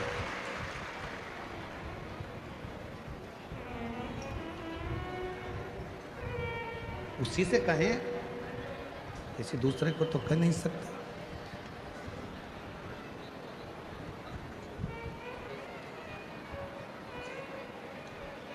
मेरा तू ही तो हमदर्द है, जिसे हर दर्द कहता हूँ।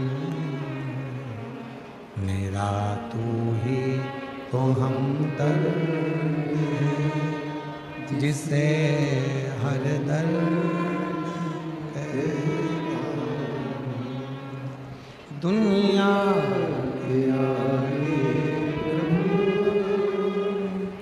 चुपचाप दुनिया के आगे प्रभु चुपचाप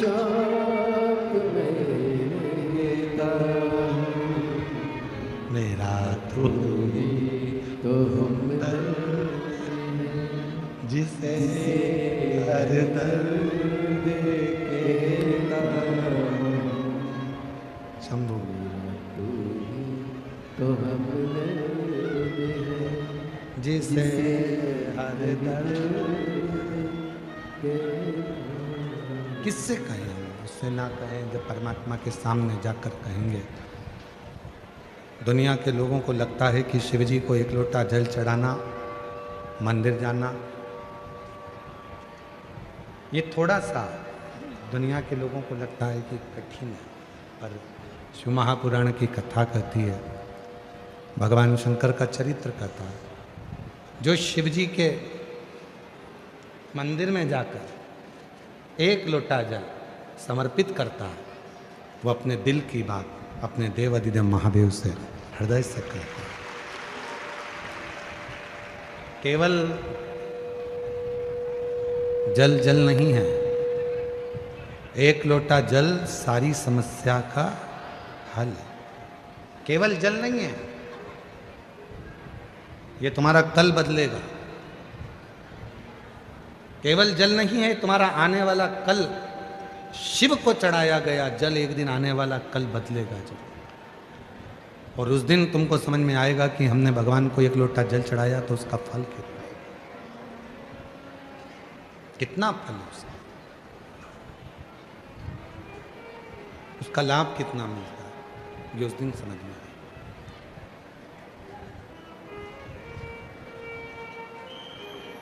भोला शिव जी के मंदिर में सफाई करता है, झाड़ू लगाता है, सेवा करता है। ये शिव के मंदिर में लगा है। और जो बात हमने पहले कथा में कही आज फिर कह रहे हैं, तुम भोलेनाथ जी का एक लोटा जल संभाल लो, वो तुम्हारा घर संभाल लेगा।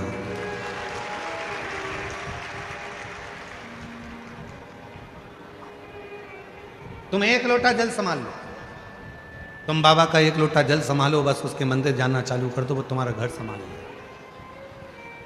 मेहनत में पीछे मत हटो, संघर्ष में पीछे मत हटो। ताने देने वाले ताना देते रहेंगे, अपशब्द करने वाले अपशब्द कहते रहेंगे, गाली देने वाले गाली देते रहेंगे, आड़ा टेढ़ा बोलने वाला आड़ा टेढ़ा बोलता रहेगा, और तुम अपना कर्म करते हो। पीछे मत हटो।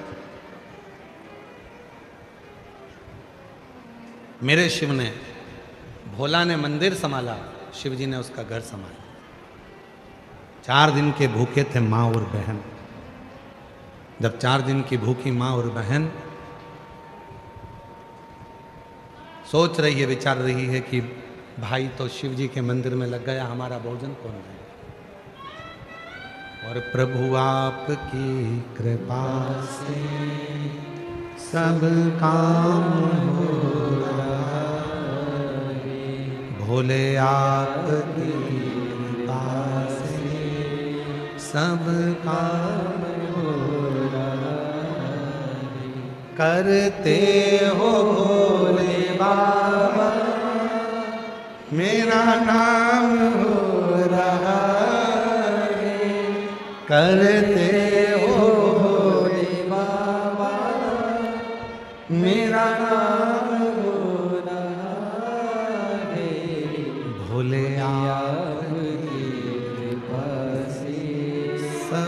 काम हो रहा। आपको लगता है आप कर रहे हो, तुम एक लोटा जल चढ़ाना प्रारंभ करो, श्री शिवाय नमस्तुभ्यम बोलना प्रारंभ करो, शिव के मंदिर जाना चालू करो, शिव पुराण की कथा श्रवण करना प्रारंभ करो, बाकी की व्यवस्था वो करेगा। मेहनत करो, परिश्रम करो, फिर उसके हाथ में छोड़ो। संभालेगा। एक पत्र है, अच्छा है।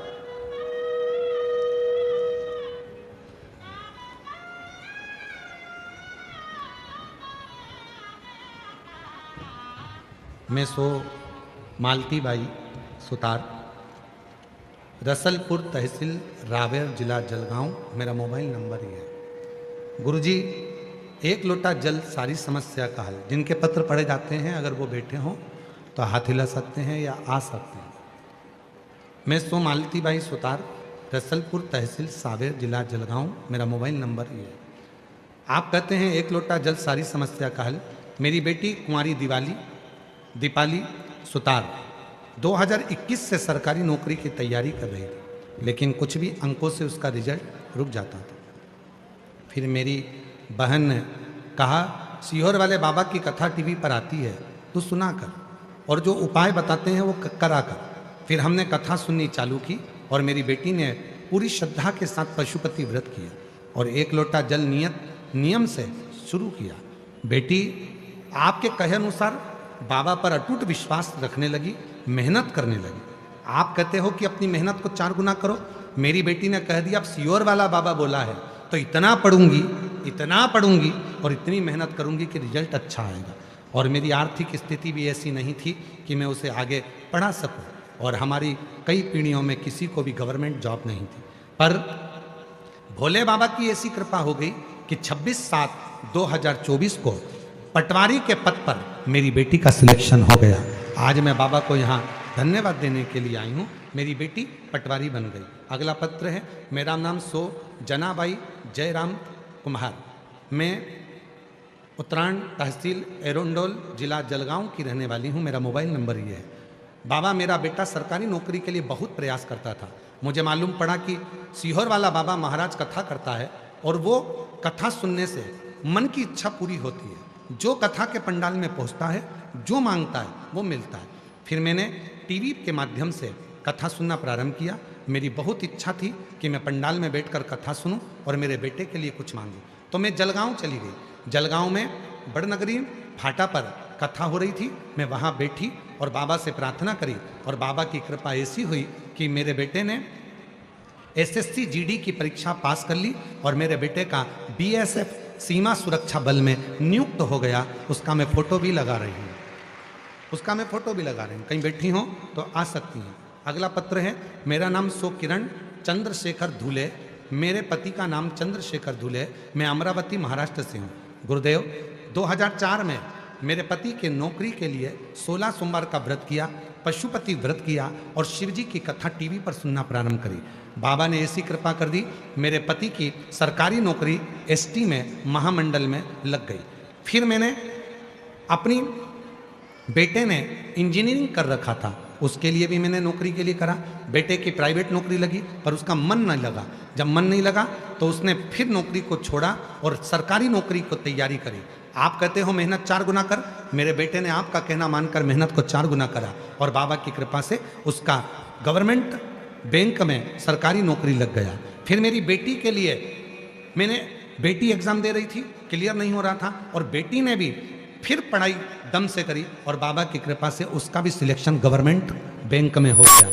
हमारे यहाँ पति की भी नौकरी सरकारी लग गई, बेटे की नौकरी भी सरकारी लग गई और बेटी की नौकरी भी सरकारी लग गई। ऐसी बाबा की कृपा। एक पत्र और है, गुरुदेव, सो आशाबाई सुभाष सुंधाणे, ग्राम धानोरा, तहसील चोपड़ा, जिला जलगांव की रहने वाली हूँ।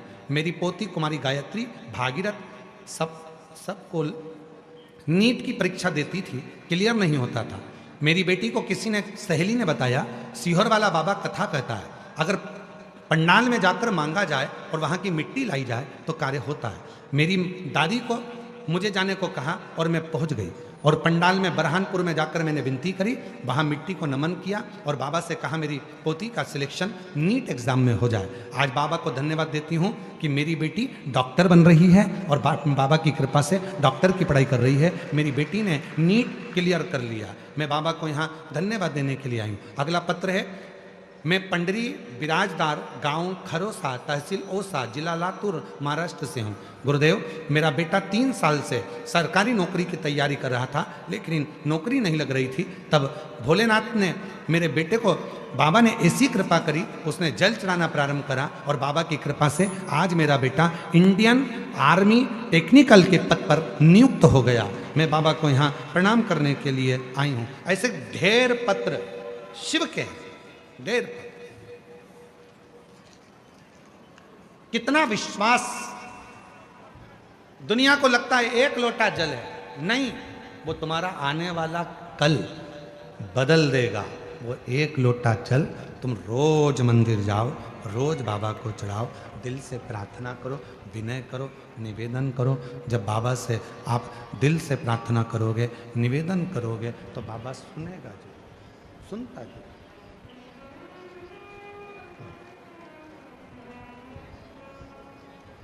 सुनेगा जरूर।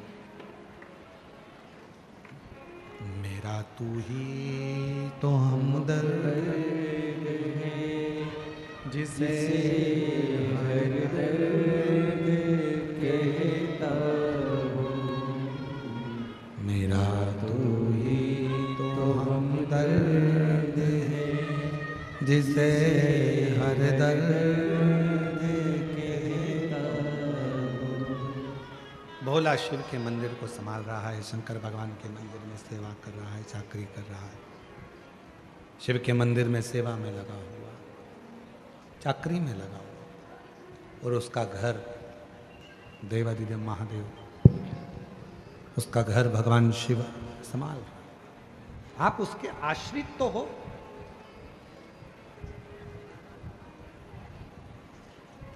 कहना सरल है, हम तो बाबा के भरोसे चलते हैं, और विश्वास पक्का कर कर देखो, हम बाबा के भरोसे चलते हैं।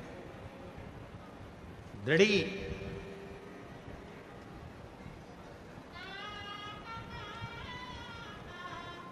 पूर्ण भरोसा।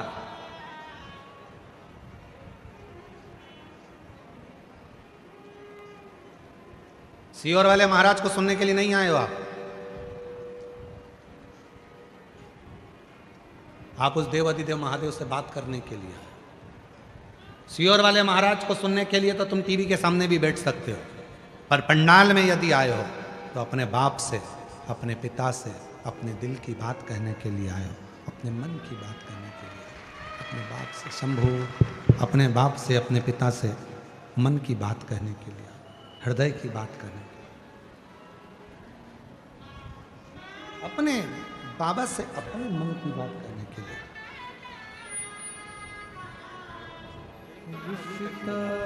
तेरा मेरा सबसे। बेटे की सरकारी बैंक में नौकरी लगी, एक बार जोरदार ताली बजाकर स्वागत करें।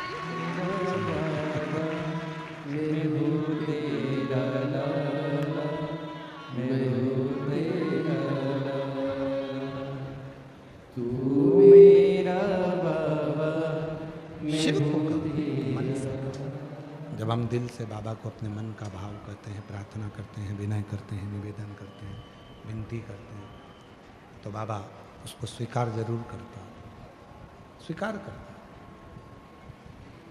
भोला मंदिर जावे, शिव जी उसके घर जावे। एक भिक्षुक का रूप रख लिया मेरे भोलेनाथ ने, और भिक्षुक का रूप रखकर मेरे भोले बाबा भोला के घर पर पहुंच गए। जिस थाली में भोजन लेकर आई थी बहन, उसी थाली को ऐसा कर दिया मेरे भोलेनाथ ने कि वो थाली खाली ही नहीं होती है और भंडार भरती चली जाती है। शिव उदार है। चंद्रदेव उसको समझ नहीं पाए थे। शिव उदार है, चंद्रदेव उसको समझ नहीं पाए।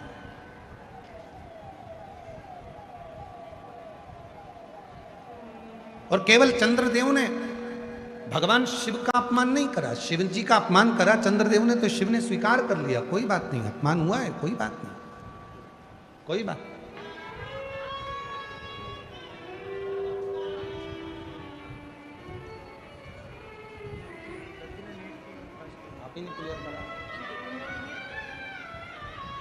पोती ने नीट क्लियर करा है, एक बार जोरदार ताली बजाएं, डॉक्टर बन रही है।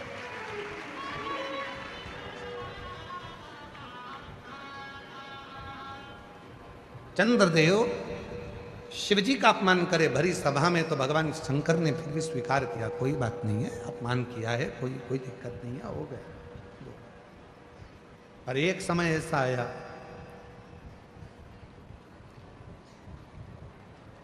नंदी भगवान शंकर की पूजन में लगे रहते थे, नंदी भगवान शंकर की आराधना में, साधना में लगे रहते थे, और चंद्रदेव उनको देखकर हंसते थे।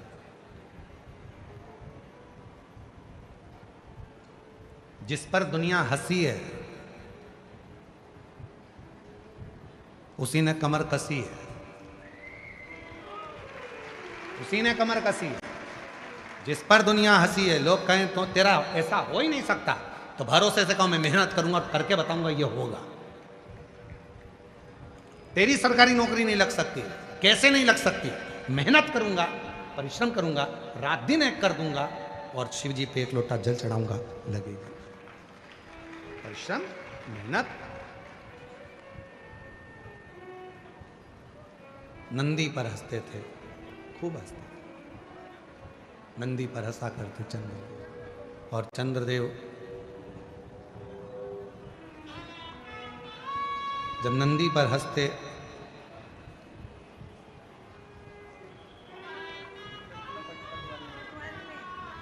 बेटी पटवारी बनी है, एक बार जोरदार ताली बजाकर स्वागत करिए। एक बेटी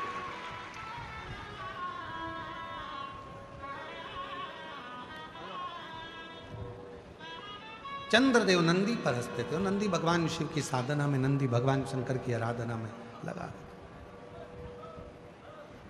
एक दिन चंद्रदेव कभी भी नंदी के सामने नहीं रहे, कभी भी। पर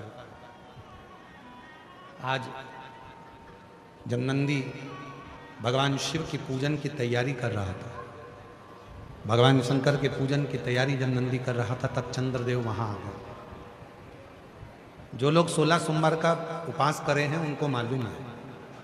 अगर किसी ने 16 सोमवार के व्रत करे हैं क्या? आप लोगों में से किसी ने करे? हाथ उठाओ जरा, जिनने करें करें। अच्छा, जो 16 सोमवार का उपवास करते हैं वो 16 सोमवार की कथा को जानते हैं।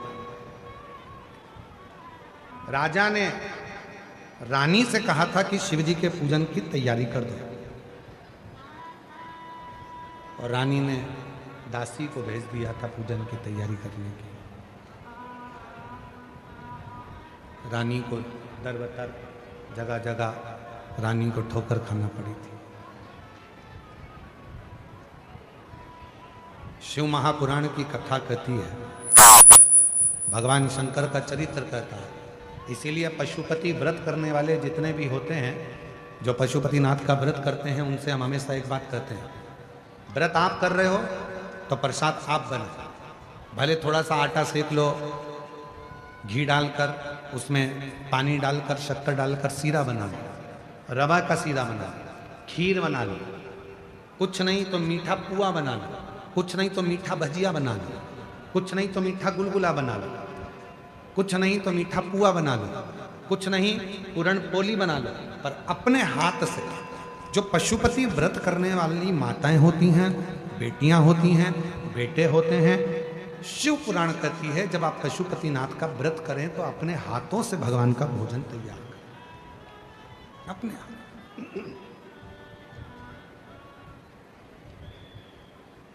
पूजा की थाली लगाएं, अपने हाथों से भोजन तैयार करें, पूजा की थाली लगाएं, भोजन तैयार कर कर अपने हाथों से करें। कई लोगों की आदत रहती, मम्मी जरा एक लोटा पानी दो, शिव जी को चढ़ा के आना। अब लगा के देता है, अरे लीला ला पानी ला कर दे, मैं शंकर जी के मंदिर जा रहा हूं। क्यों? खुद जाओ, एक लोटा जल लो, भरो और फिर चढ़ाओ। शिव स्वीकार करेंगे। स्वयं अपने को करना, स्वयं अपने। फिर वही वाली बात आ गई, खांसी अपने को चली है तो खांसना अपने को ही है, छींक अपने को आ रही है तो छींकना अपने को ही है, भूख अपने को लगी है तो भोजन भी अपने को ही करना है। उसी तरह यदि कष्ट अपने ऊपर है, तकलीफ अपने ऊपर है, दुख अपने ऊपर है, तो शिव के मंदिर भी एक लोटा जल भरकर अपने को जाना पड़ेगा, जल भी अपने को चढ़ाना पड़ेगा, स्वतः स्वयं को, कोई दूसरा नहीं जाएगा। चंद्रदेव जब नंदी शिवजी के पूजन की तैयारी कर रहे थे नंदी, और इतने में चंद्र का आगमन हो गया, और चंद्र का आगमन हुआ, सेना शंभु बोले ना, बोले शंभु। जब चंद्र का आगमन हुआ, और चंद्रदेव का जब आगमन होता है, चंद्रदेव जब आए, नंदी पूजन की थाली लगा रहा था, पूजन की तैयारी कर रहा था, चंद्रदेव का आगमन हो गया।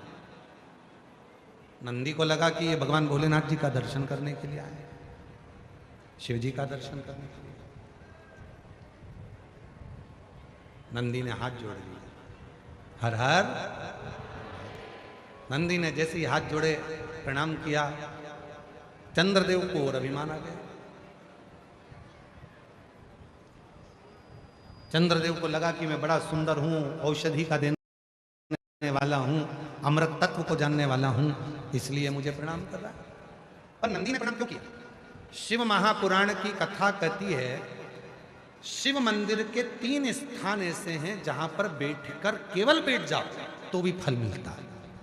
शिव मंदिर के, शिव धाम के, शंकर के मंदिर के 3 स्थान ऐसे हैं जहां बैठ जाओ, कुछ मत मांगो, कुछ मत बोलो, तो भी फल मिल जाता है। कौन से 3 स्थान बताए? तो वर्णन किया तुमरुका जी ने चंचुला देवी को। पहला, मंदिर में जहां नंदी बैठता है, उस नंदी के जो पांव उठा हुआ रहता है नंदी का, उस पांव के पास वाली जो जगह होती है, सीधा जो हाथ होता है, वहां बैठ जाओ, भले कुछ मत मांगो, थोड़ी देर बाबा का दर्शन कर लो, श्री शिवाय नमस्तुभ्यम कह लो, ओम नमः शिवाय कह लो, कुछ भी नहीं मांगोगे तो भी भोलेनाथ तुम्हें खाली नहीं भेजेगा। 3 स्थान बताए, 3 स्थान बताए। पहला स्थान है नंदी के पास, जो चरण उठाए, चरण उठा मतलब नंदी उस चरण के माध्यम से आपके कष्ट को मिटाने के लिए शिव को बिठाकर तुम्हारे दरवाजे तक लाए, पहला। दूसरा, जलाधारी, समझिएगा जरा, थोड़ा ध्यान दीजिएगा कथा में। जैसे ये शिवलिंग है, ये जलाधारी है गोल, ये पानी जहां से बहकर जाता है, जहां से भी बहकर जा रहा है, आपको उससे मतलब नहीं, बस जलाधारी जो पानी बहकर जा रहा है, इस जलाधारी के ठीक विपरीत दिशा में, उत्तर में पानी बह रहा है तो दक्षिण में आप बैठे। ये जलाधारी जिस साइड बह रही है उसी ओर मुख कर कर आपको इधर बैठना है, इधर मुख कर कर, शिवलिंग की ओर मुख कर कर। ये दूसरा स्थान बताया। ये जो स्थान है, ये माता लक्ष्मी का स्थान, ये जो स्थान है कुबेर का स्थान, ये जो स्थान है सारी सिद्धियों का स्थान है, अष्ट सिद्धि नवनिधि इसी स्थान पर बैठकर भगवान शंकर से वर प्राप्त करते हैं। ये वो स्थान है जहां बैठकर आप कोई मंत्र भी नहीं पढ़ोगे, कुछ बोलोगे भी नहीं, बैठने पर ही आपको फल की प्राप्ति होना प्रारंभ हो जाती है। ये दूसरा स्थान स्वयं तुमरुका जी ने चंचुला देवी को कहा, ये द्वितीय स्थान। और शिव मंदिर का तीसरा स्थान, भगवान शंकर के मंदिर का तृतीय स्थान कहा गया। तीसरा स्थान, जब हम मंदिर से बाहर निकले और उस मंदिर से, या ओटला हो या कोई मंदिर है कोई, इसलिए हमने देखा है कुबेरेश्वर धाम पर लोग आते हैं तो कुबेरेश्वर धाम का जो गेट होता है ना, अब तो कुबेरेश्वर धाम का 1 2 3 4 5 6 गेट हैं अब कुबेरेश्वर धाम पर, तो 6 गेट में से जो एक गेट पहले नंबर, दूसरा नंबर, तीसरा नंबर, 4 नंबर, 5 नंबर, जिस भी गेट में से लोग अंदर आते हैं, उस गेट में से अंदर आते हैं तो सबसे पहले गेट पर दंडवत करते हैं। गेट पर दंडवत करें, वहां सोकर प्रणाम करें, 4-5 दंडवत करते हुए चले जाएंगे। कई लोगों की ऐसी आदत होती है चौराहे पे से दंडवत करते हैं। कई लोगों की ऐसी आदत होती है कि वो सीहोर के रेलवे स्टेशन पर उतरेंगे और 11 किलोमीटर तक दंडवत करते हुए जाएंगे। सबका अपना बात।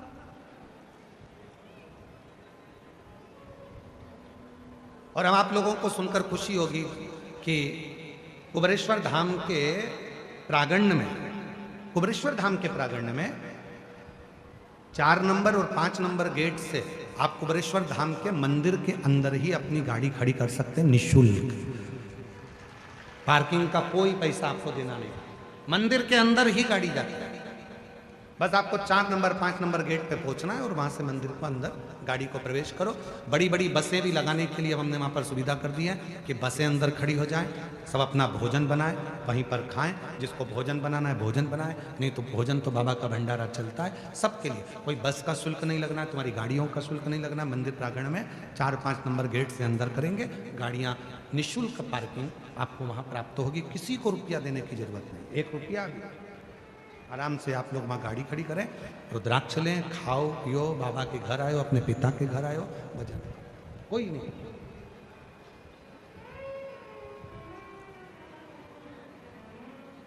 शिव तत्व तो हमने देखा है कि कई लोग दरवाजे से दंडवत करते हैं। तीसरा स्थान तुमरुका जी चंचुला देवी को बता रहे हैं कि तीसरा स्थान ऐसा है भगवान शंकर के मंदिर का द्वार।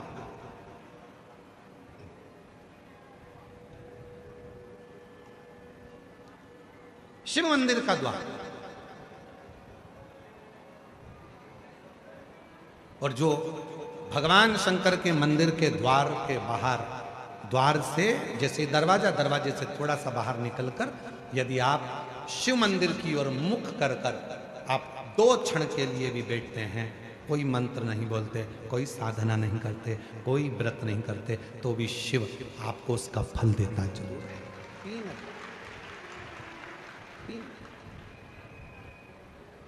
कौन कौन सी 3 जगह हैं जम के बोलेंगे सभी। पहले नंबर का नंदी का जहां चरण उठा है उसके पास, दूसरे नंबर का जहां जलाधारी पानी बहकर जाता है उसके ठीक विपरीत की ओर जलाधारी की ओर, और तीसरा स्थान शिव के द्वार।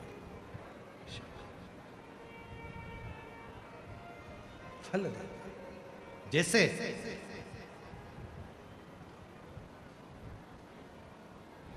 एक नारी के गर्भ में अगर कोई गांठ पड़ जाती है, चेस्ट में गांठ आ जाती है, कोई पुरुष कोई नारी को अगर शरीर में कहीं पर भी गठान हो जाती है, कहीं पर भी गांठ पड़ गई, डॉक्टर को दिखाने जा रहे हो और मन में भ्रम उत्पन्न हो रहा है कोई बीमारी ना लग गई हो, शरीर में कहीं पर भी गांठ हो जाए, कहीं पर आप प्रयास करो।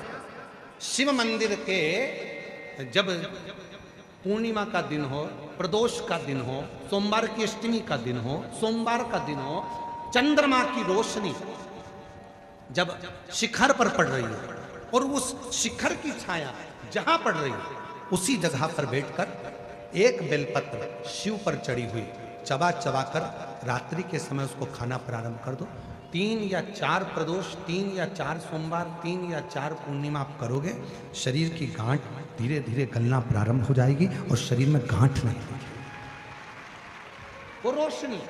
और इसका प्रताप यहाँ वर्णन किया गया है। देखिए शिव महापुराण की कथा में स्वयं नंदी जब भगवान शंकर के पूजन की तैयारी कर रहे थे और चंद्रदेव का आगमन हुआ, चंद्र को प्रणाम किया, चंद्रदेव के अंदर अभिमान आ गया कि मुझे प्रणाम कर रहा है, नमन कर रहा है। किसी किसी को लगता है प्रणाम करो तो उसको लगता है कि मुझे प्रणाम कर रहे हैं, मुझे जगह दी गई है, मुझे स्थान दिया गया है। ना, प्रणाम किया बड़े के नाते, सम्मान के नाते।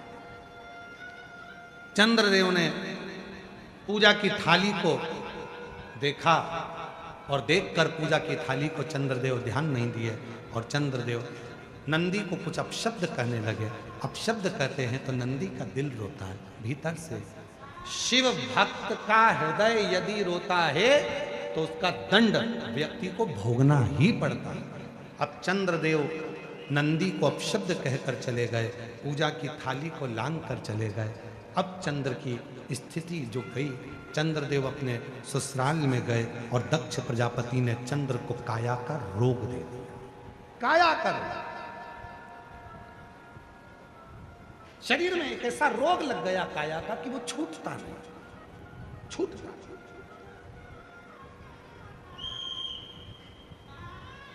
कई बार बच्चे जन्म लेते हैं, बुद्धि का विकास नहीं हो पाता, शरीर का विकास नहीं हो पाता, हाथ पैर से कमजोर रहते हैं, पलंग पर सोए रहते हैं, बॉडी काम नहीं करती है, बच्चे चल नहीं पाते हैं, दौड़ नहीं पाते हैं, बैठ नहीं पाते हैं, भोजन नहीं कर पाते हैं, सुन नहीं पाते, बुद्धि का प्रयोग नहीं कर पाते। उनके लिए ये चंद्रशेखर शिव महापुराण की कथा कर रही है। डॉक्टर का इलाज करवाओ, डॉक्टर शिव का रूप है, वो जैसा बताएं वैसा भी करो, पर साथ में एक चावल का दाना, एक सफेद दुर्वा, दूबा में ही बगीचे की दुर्वा जो लगती है, उस दूब में ही एक सफेद दुर्वा भी लगती है, सफेद दुर्वा। एक चावल का दाना, एक सफेद दुर्वा और एक कनेर का फूल, ये तीनों शिव जी के मंदिर में प्रदोष के समय पर चढ़ाना प्रारंभ करिए। दुर्वा लेकर आ जाओ, चाने का जो चावल का दाना है वो लेकर आ जाओ, चावल के दाने को पीस लो, चावल के दाने को पीस लो और पीस के उसमें दूध का लेपन, थोड़ा सा 2 बूंद दूध का, गाय का दूध मिल जाए तो उसका लेपन कर कर बच्चे के हृदय पर त्रिपुंड उसी चावल के दाने के दूध का लेपन करें। और जो दुर्वा लेकर आए हो उसको पीस कर जो उसको भोजन देते हैं उस भोजन में मिलाकर उसको खिलाइए। धीरे धीरे बच्चे का आप देखेंगे कि वो खुद उठने का प्रयास करेगा, हाथ पैर चलने का प्रयास करेगा, बुद्धि काम करना प्रारंभ करेगी और बच्चा एकाग्र चित्त का होता चले जाएगा, विवेक का। कुछ प्रदोष कर कर देखिए, कुछ। और ध्यान रखें, प्रैक्टिकल जरूर करें, प्रैक्टिकल का जमाना है, बिना प्रैक्टिकल के काम नहीं चलता। प्रयास आपको करना है, अपने कपड़े की बटन अपने को लगाना है, अपना भोजन अपने को करना है, अपनी खांसी अपने को खांसना है, अपनी छींक अपने को छींकना है, अपना सिर दुखे तो गोली भी अपने को खाना है, तो व्यवस्था भी आपको करना है, करना आपको।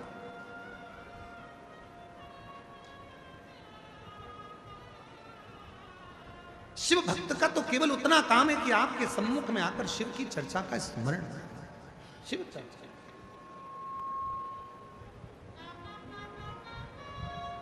शिव कथा कर, भगवान शंकर का चरित्र कर। दक्ष प्रजापति ने श्राप दे दिया, चंद्र को काया का रोग लग गया। काया का रोग छूटे कैसे, किसके पास जाएं? देव ऋषि नारद ने कहा तुमने नंदी का अपमान किया। भगवान अपने अपमान को सहन कर लेते, पर भगवान भोलेनाथ अपने भक्त के अपमान को कभी सहन नहीं कर पाते हैं, कभी नहीं। शिव अपना अपमान सहन कर लेंगे, पर भगवान भोलेनाथ अपने भक्त का अपमान सहन नहीं कर पाते। इसलिए आपको शिव महापुराण की कथा में बार बार कहते हैं, भगवान शंकर की कथा नहीं सुनना मत सुनो, पर शंकर की कथा की निंदा मत करो। शिव जी के मंदिर नहीं जाना मत जाओ, पर शंकर की निंदा मत करो। शिव महापुराण में नहीं जाना मत जाओ, पर कोई शंकर का भक्त है, शिव का भजन करने वाला है, शंकर का स्मरण करने वाला है, कोई शिव गुरु है, कोई शंकर को ही गुरु मानकर शिव को ही गुरु के तत्व में जानते हैं, तो उस शिव गुरु की कभी निंदा मत करो, कभी निंदा मत करो। क्यों? क्योंकि शिव अपना अपमान सहन कर लेते हैं, पर अपने शिव गुरु का अपमान शिव कभी सहन नहीं कर पाते हैं, उसकी निंदा कने। सुनना हो तो सुनो, नहीं सुनना है तो अपना घर बजा।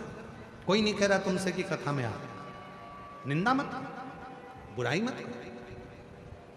कोई मंदिर जा रहा है तो उसकी निंदा मत करो। कई लोगों की आदत रहती है, कोई माताएं जल लेकर मंदिर जाती हैं तो उस पर ताना कस देते हैं। क्यों कसना है? एक दिन जिंदगी का ऐसा आएगा कि तुम पर ताना कसा जाएगा। किसी को अपशब्द मत करो। एक उंगली जब हम किसी पर उठाते हैं तो ये 3 उंगली अपनी ओर जाती है कि तू अपने अंदर झांक कर देख कि तू कैसा, क्यों अपमान कर, क्यों अपशब्द कर।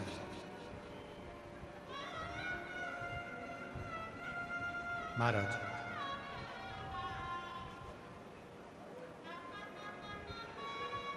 पूरी मनुष्य देह में, पूरे मानव के शरीर में केवल हमारे शब्द, हमारी वाणी 24 घंटे यात्रा करती है।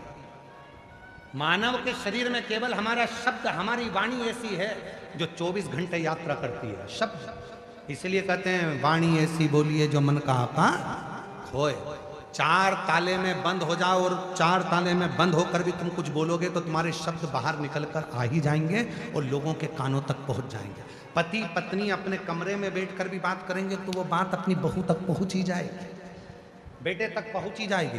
बहू बेटा अपने कमरे में बैठकर बात करेंगे तो वो बात सास तक पहुंच जाएगी। कोई नहीं है, कमरे की आवाज भी बाहर नहीं जाती है, कोई नहीं सुनता, फिर भी वो शब्द चलते हैं। हमारे मुख से निकले हुए शब्द यात्रा करते हैं। कथा हम यहाँ बाँच रहे हैं भुसावल में, पर यह कथा जिसने नहीं भी सुनी होगी तो भी एक ना एक दिन ये शब्द चलकर किसी के भी माध्यम से पहुंचेंगे, लोगों के कान तक पहुंच ही जाते हैं। शब्द चलते हैं, शब्द यात्रा करते हैं, वाणी यात्रा करती है, शब्द चलते हैं और ये वो यात्रा करते हैं। शब्द यात्रा, वाणी यात्रा करती है। इसलिए निवेदन है, सास से भी निवेदन है, बहू के लिए कोई भी शब्द बोलो वो बहू तक पहुंचेगा एक ना एक दिन। बहू से निवेदन है, तुम सास के लिए कितना भी मायके में जाकर बोल दो, अपनी मम्मी के सामने जाकर बोल दो, फिर भी वो शब्द एक ना एक दिन तेरी सास के सामने जरूर आएगा। वो शब्द घूमता है, आता है और तुम्हारे सामने पहुंचता है। तो क्यों बोले हम आड़ा टेढ़ा, क्यों बोले हम अपशब्द? अरे मत बुरे कर्म कर बंदे वरना पछताएगा, भगवान की आंखों से तू बच नहीं पाएगा, तू बच नहीं पाएगा। अरे ओ अज्ञानी मत करना। शब्दों को छोड़ने से पहले विचार कर। जब सीहोर में गुरु पूर्णिमा का महोत्सव होता है, साल में एक ही दिन होता है जिस दिन गुरु दीक्षा हम देते हैं, बाकी के पूरे वर्ष गुरु दीक्षा नहीं देते। एक ही दिन होता है गुरु पूर्णिमा का दिन, उसके 7 दिन पहले शिव पुराण की कथा होती है, गुरु पुराण की कथा होती है, शिव गुरु कथा चलती है। जब उसमें गुरु पूर्णिमा के समय पर शिव भक्त सीहोर पहुँचते हैं, कथा श्रवण करते हैं, तो हम उनसे एक ही बात कहते हैं, आप आए हो कथा सुनने के, और शिव गुरु की बात अपने अंदर उतार कर लेकर जाना कि अपने अंदर की जितनी बुराइयां हैं उसको त्याग कर, कुछ अच्छा ग्रहण कर, कुछ अच्छा लें अपनी जिंदगी। तो कथा में आना सार्थक है। चंद्रदेव को काया का रोग लगा, चंद्रदेव नारद जी के पास गए, नारद जी ने नंदी के पास भेजा। वापिस चंद्रदेव को घूमकर नंदी के पास आना पड़ा और नंदी से प्रार्थना करना पड़ी, मेरा रोग कैसे मिटेगा। नंदी ने कहा, सुन चंद्र, तूने शिव का अपमान भरी सभा में करा था, शिव ने सह लिया, पर शिव भक्त का अपमान कभी शिव सहते नहीं है, इसलिए तुझे ये रोग हुआ है, शिव की साधना कर। नंदी ने पूजन का विधान बता दिया, पूजा का विधान। कई लोग कहते हैं गुरुजी आप कहते हो कनेर का फूल ऐसे चढ़ाना, आप कहते हो बेलपत्र ऐसे चढ़ाना, आप कहते हो दुर्वा ऐसे चढ़ाना, आप कहते हो चावल का दाना ऐसे चढ़ाना, आखिर क्यों? हम उनसे कहते हैं देखो, गोलियां डॉक्टर लिखता है पर उसको खाने का तरीका भी लिखता है। ये वाली गोली खाली पेट खाना, ये वाली गोली रात को खाना, ये दवाई गर्म पानी के साथ लेना, ये दवाई दूध के साथ लेना। डॉक्टर को मालूम है दवाई अगर वो देता तो पूरी